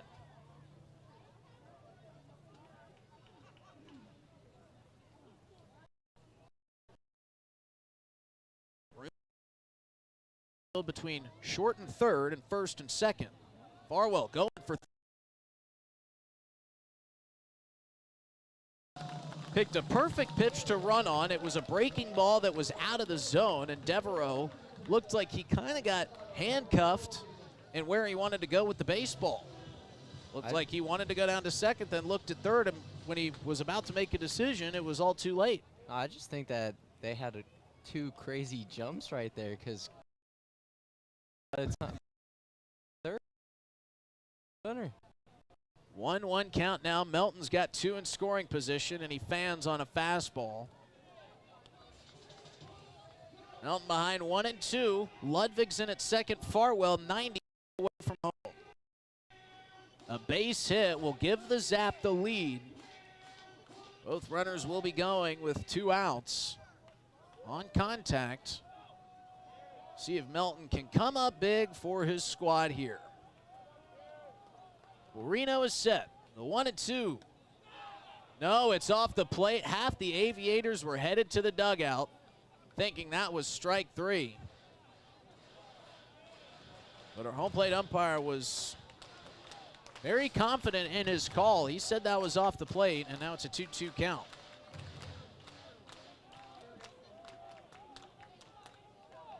Close pitch, but Melton, much like Ludvigsen, had a good hitter's eye.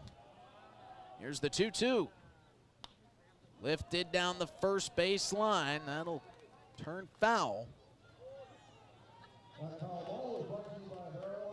And this feels like an opportunity for Mason Melton where you say, just keep it simple. All you got to do is slap one somewhere where it'll get down. Yeah, it's all about just keeping it simple, just trying to put bat on ball right now. You got 2 strikes, you got to battle. You don't want to go down looking or anything like that. Another 2-2. This one driven deep into left center field. Jax Moretos on the run, looks up into the partly cloudy sky and squeezes the third out of the inning.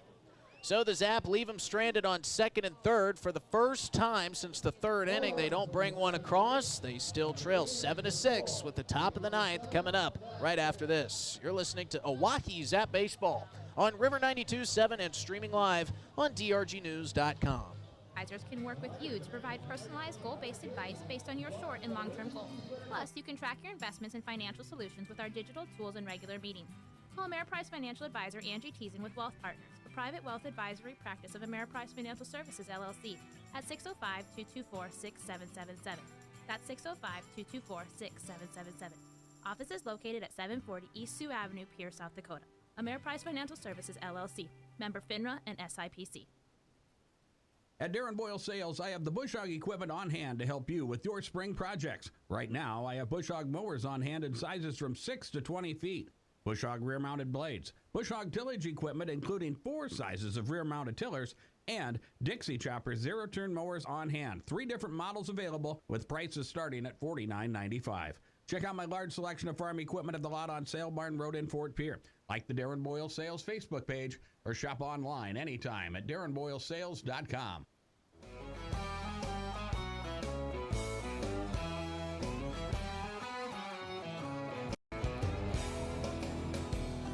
And we've got some rotations out in the field for the Oahe Zap. As Ty Farwell's night over at third base is done, Landon Meyer has come out from left field. He's back in right. And he is back in right. Blake Imhoff has checked in over in left field for the Zap. And at third, Mason Melton now filling in for Ty Farwell. 7-6 is our score. Now Farwell is back behind the plate, so Augie Goethals was just catching some warm-up pitches while Farwell got all the gear on. And on the mound here for the Oahe Zap in the top of the ninth, trying to keep this right where it is, we bring back out Pierce Hollowell. And you do feel good about what your offense has done tonight. But you also feel like this is a big moment for Pierce Hollowell to keep this a one-run game and give your offense an opportunity in the bottom of the ninth to not only tie it, but give yourself a chance to win it as well. Yeah, definitely. This is a big inning for Pierce right now, just trying to keep it a one-run ball game, you know. I'm very confident in the Zap lineup right now, so if we can just keep it at one-run ball game, then we definitely have a chance to at least tie it.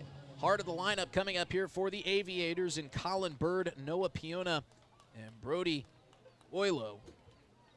As Hollowell comes set, and his first pitch is away from Farwell. Got by Farwell's right outstretched leg. You see how set up as Farwell is not one of those. He's got the right leg stuck way out to the right side. Is there a reason for that? Is it more comfortable? Do they think they can block better in that position? What is that? It's not blocking sense. It's more of he's so tall, and a lot of other catchers do it. I'll do it sometimes. I don't do it as much anymore, but he's got that right leg stuck way out. 2-0 count, makes 3-0 after that Pitch misses down and away, and Jamie Habiger is going to go get Pierce Hollowell. Just 3 pitches here into the top of the 9th. Yeah, that setup though is just, it's all about Ty trying to get low. You know, he wants to work under the ball, you know, and he's already so tall that, you know, keep kicking that right leg out probably helps him sink down a little bit more, and that way he can stick those pitches better. So Pierce Hollowell falls behind 3-0 here to Colin Bird to lead off the top of the 9th inning, and his evening is done. And it looks like Quinn Ludvigsen will come in relief in a big spot here in this ball game, and that's something that Jamie Habiger has done when he has needed a couple big outs on to the big Q, and Q has delivered. We saw him get out of that base jam against Spearfish. We saw him do the same when the Casper Spuds were threatening, and now with the Zap trailing 7-6 and Pierce Hollowell having a little bit of an issue finding the zone, Jamie Habiger comes out mid at bat and goes to Quinn Ludvigsen. Try to see if the Zap can keep this a 1-run ball game and get them to the bottom of the 9th.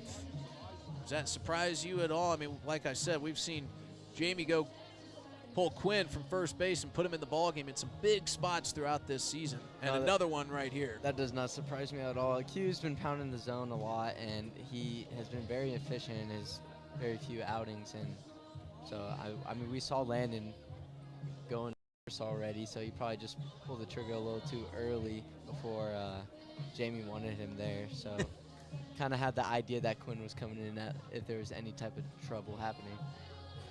Yeah, it was almost as if somebody needed an extra 30 seconds to get ready in the dugout or something of that nature, because we had this defensive setup ready to go in the warm-ups, and then they went back to kind of their traditional setup. Yeah, it was probably because Q likes to wear a lot of like wrist tape and like different type of bands on his arm, so it takes him a minute to take it all off before he. Looks like we've got 2-0 turns 2-1. Excuse me, 3-0 turns 3-1. The scoreboard has it reading 2-1, but it is indeed 3-1. So good start here for Q. We'll see if he can follow it up again, and it's another fastball, and it's another time swinging. Got Ethan Pitcher going into right as well. Ethan Pitcher out in right. I told you were cut out for this type of stuff there, Garrett. He's seeing all the stuff that needs to be seen as a master. Ludvigsen misses that one just a bit low on the payoff pitch, so Colin Bird will take his base. Don't love leadoff walks, but like you said, hard to rattle this guy, Quinn Ludvigsen. And to your point, now we're going to have some more movement. They're going to pinch run for Colin Bird. On the paths. That'll be Sam Fassbender, who was our camera operator behind home plate for Utai Okatama. Starting pitcher yesterday as well. You can see way off in the rolling hills across the Missouri River a beautiful rainbow where some rain seems to be falling, as the first pitch is in there for strike one to Noah Piona. And rainbow is hanging right over the Boys and Girls Club of the area, and I couldn't think of a better picture for our great sponsor. We'll have Steve Steele, the CEO of the Boys and Girls Club, up in the booth here this season. We've got our Stanley County Golf for Gold coming up, as the 0-1 is Noah Piona needed everything but make contacts, as Quinn Ludvigsen has been showing that. Good curveball, and that was the first time he's shown it to these hitters so far.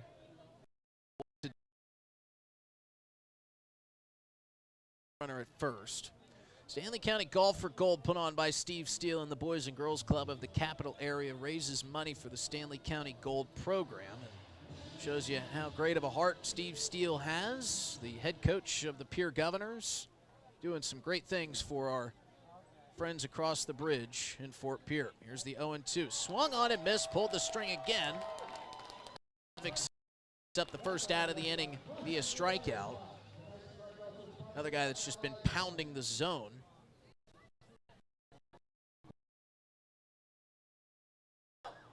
Brody Oloy, or Oilo rather.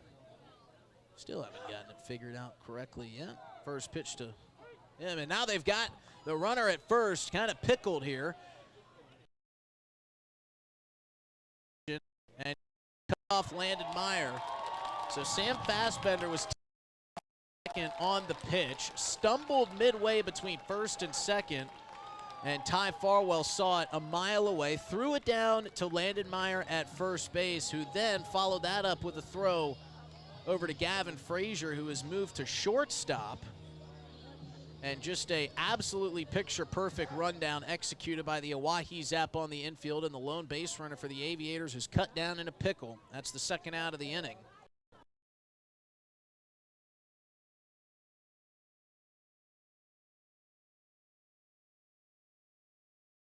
It's as if he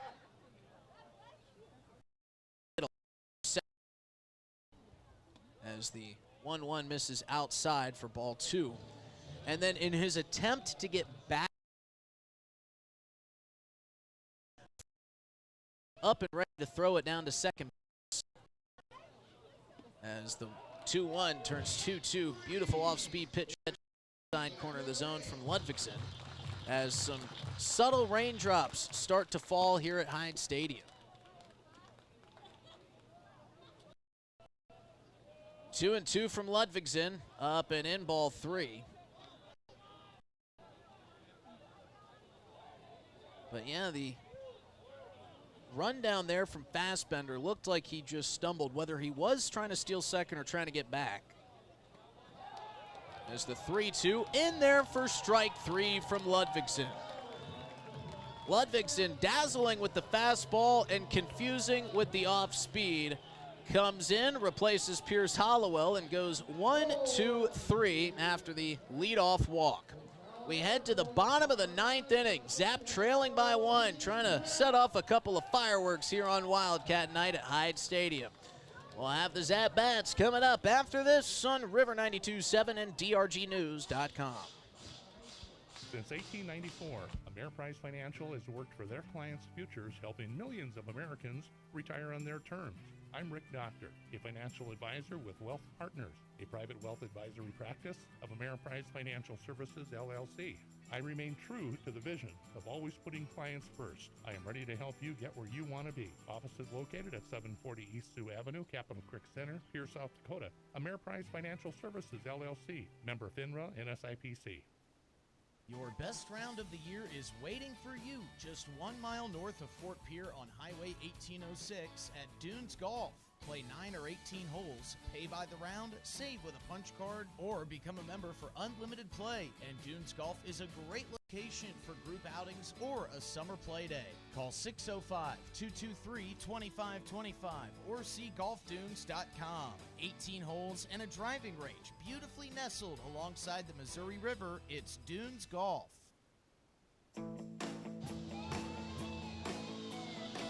A slight summer shower moving through central South Dakota catches a part of Hyde Stadium here as we head to the bottom of the 9th inning. Zap trailing by 1, but looking to, well, cap this night off with a bang. 7-6 Aviator lead. Tell you what, this game is delivered on so many different levels. It's been back and forth. Aviators jumped out 2-0 in the second. Zap answered back with 1 in the third.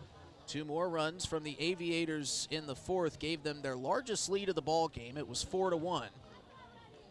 Zap would answer back with 2 in the 4th inning, 1 in the 5th, 1 in the 6th, 1 in the 7th after the Aviators scored 1. And Capital City able to drive 2 across in the 8th inning has been the difference to this point. Now the Zap trying to climb back in here. Landon Meyer will lead us off 6-7-8 due up for the Zap. Hopefully get back to the top of the lineup, right into the heart of it. And a first pitch fastball in there for strike 1. Aviators bringing on their pseudo closer here. It's Cody Wickwire, the left-hander out of Mount Hood Community College. He's got a great fastball and he gets ahead 0-2 with it.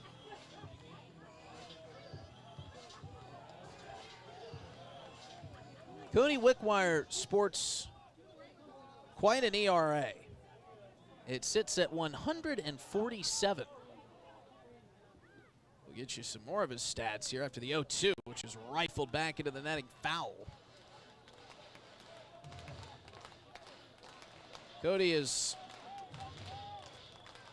started one game, and in that game he lasted 1/3 inning. I don't think you can call that innings, 1/3 innings. He gave up just one hit, but 7 earned runs. Landon will take a timeout. So that's why his ERA is so inflated. That's not nearly indicative of him as a pitcher. He looks like he has some really good velo on that fastball. Yeah, there's a lot of life there for the lefty. Here's the 0-2 from Wickwire. Meyer takes it high.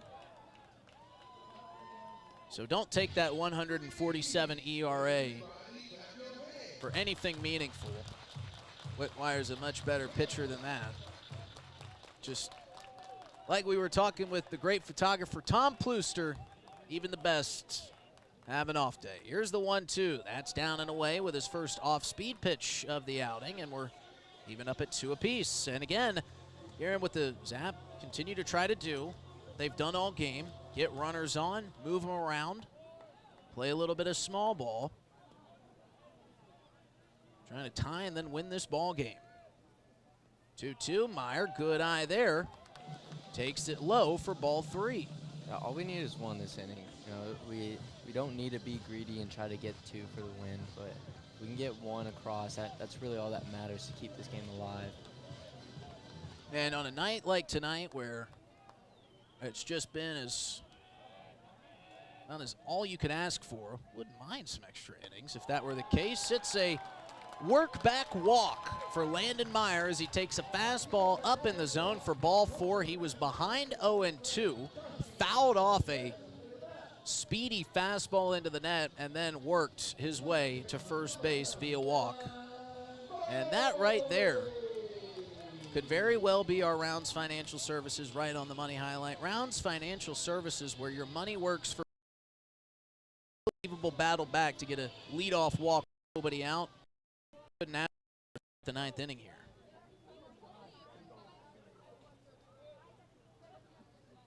Turning to bunt and pulling it back was Dylan Bowie. And he takes ball 1. And suddenly Wickwire starting to kind of go haywire.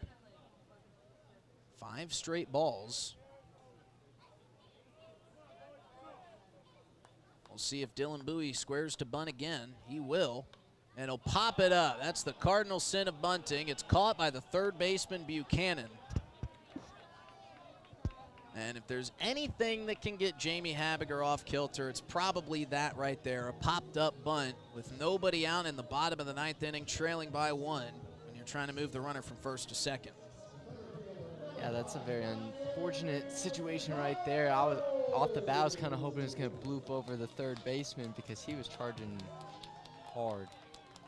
Well, we saw Dom DiCarlo lay down a beauty of a bunt earlier in this ball game, but with 1 out, I don't think he's going to be squaring. He'll take up and in for strike 1, and nobody here in the ballpark like that unless you're wearing Aviators gear. And the crowd's letting our home plate umpire hear it. To our ump's credit, DiCarlo does stand close to the plate. He didn't have to move out of the way of that one. 0-1, they'll check on the runner at first. Landon Meyer will dive back safely. Dom DiCarlo will take time, adjust the shin guard. Get a good grip on the bat, draws a deep breath, gives a check swing and digs in. Count is 0-1, the left-handed Cody Wickwire coming set. Meyer creeps away from first, takes off for second. This one ripped through the left side, and Dom DiCarlo is fired up about that single, as he should be. Tosses the bat, jaws with his own dugout as he makes his way to first. A 1-out single puts him on first and second. And a beautiful piece of hitting from Dom DiCarlo. Yeah, that's a great swing there. No, I think I did mention that his last AB, that 5-6 hole ground ball. So You sure did. I'm really happy that he did that time. What a beautiful swing by him. And Ethan Pitcher, who checked into right field in the top of the 9th inning, comes up to the plate in a huge spot here in this ball game. 7-6, Zap trailing in the bottom of the 9th inning. 1 out, runners on first, second, and take a first pitch fastball for strike 1. It has been small ball through and through that has got it done for the Zap here tonight. 9th. Wickwire delivers, misses high for ball 1. Really important really important AB right now for Ethan Pitcher. Just trying to find a way to get on or potentially get a hit and score the tying run. We'll see how Wickwire decides to attack Pitcher. 1-1 in there, perfectly pitched fastball for strike 2. And now Pitcher is going to have to defend. We saw Landon Meyer fall behind 0-2. He worked his way back into the count and drew a walk. A popped up bunt from Dylan Bowie was the first out. Dom DiCarlo ripped a single through the left side. Here's the 1-2. This one is popped high behind home plate. And Pitcher a little bit out in front of that off-speed pitch, but able to stay alive, and that's what you got to do. Just keep battling, find your pitch, and when you do, strike it. Looked like he saw that curveball pretty good, so if I was him, I'd be sitting on that fastball. Just deflect away those curves and get you a good fastball to hit and find some space with it. Here's the 1-2 again, high and away, ball 2.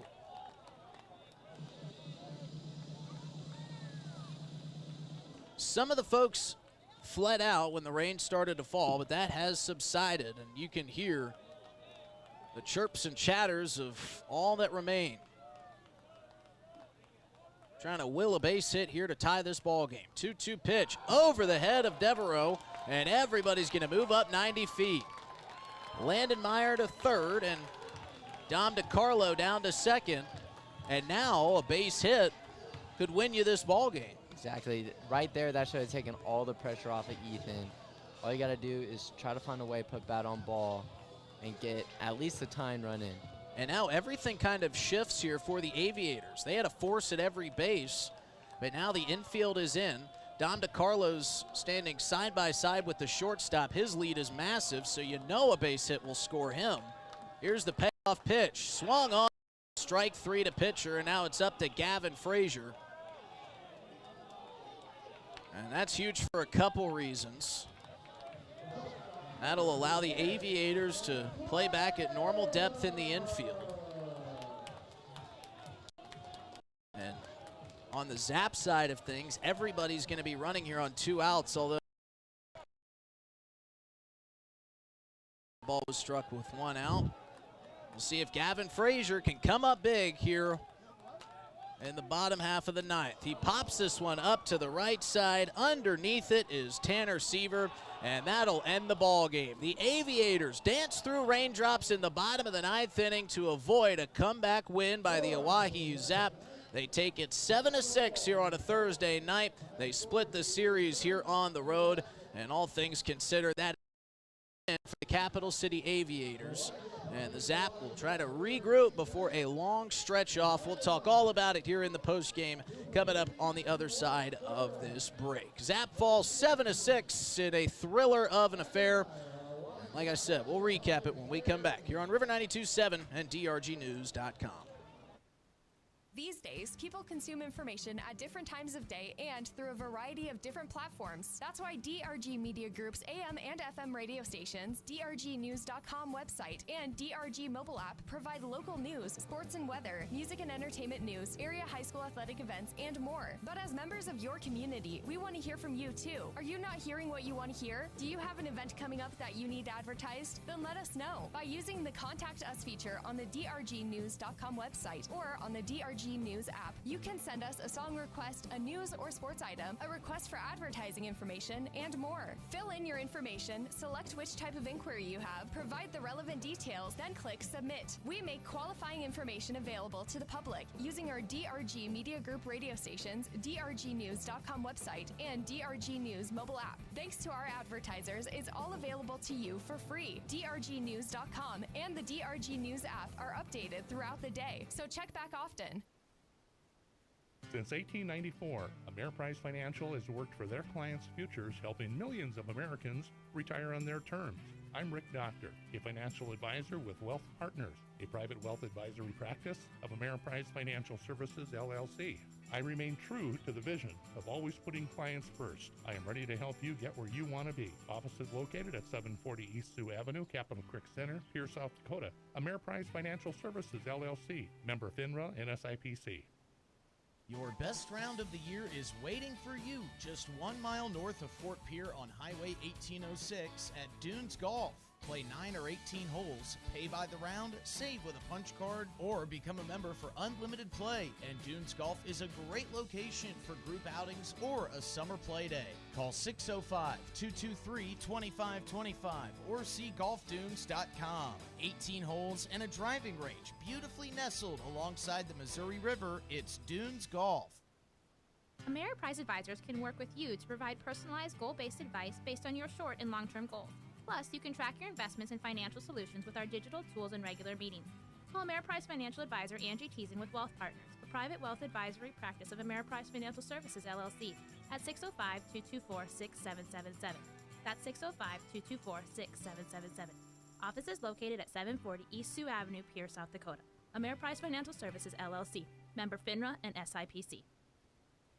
At Darren Boyle Sales, I have the bush hog equipment on hand to help you with your spring projects. Right now, I have bush hog mowers on hand in sizes from 6 to 20 feet.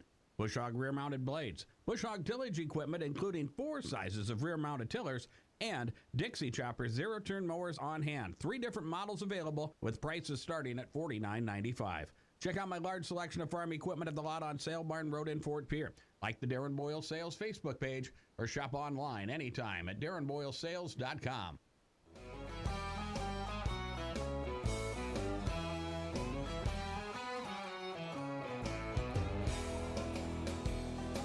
Well, we wish we had a better post-game show for you, but what a fun game it was. The Capital City Aviators get the win here over the home team, Oahe Zap. Final score 7-6, and it was a great affair. Back and forth, Aviators showed a lot of guts, a lot of grits, and a lot of moxie in this win. Let's recap the scoring for you.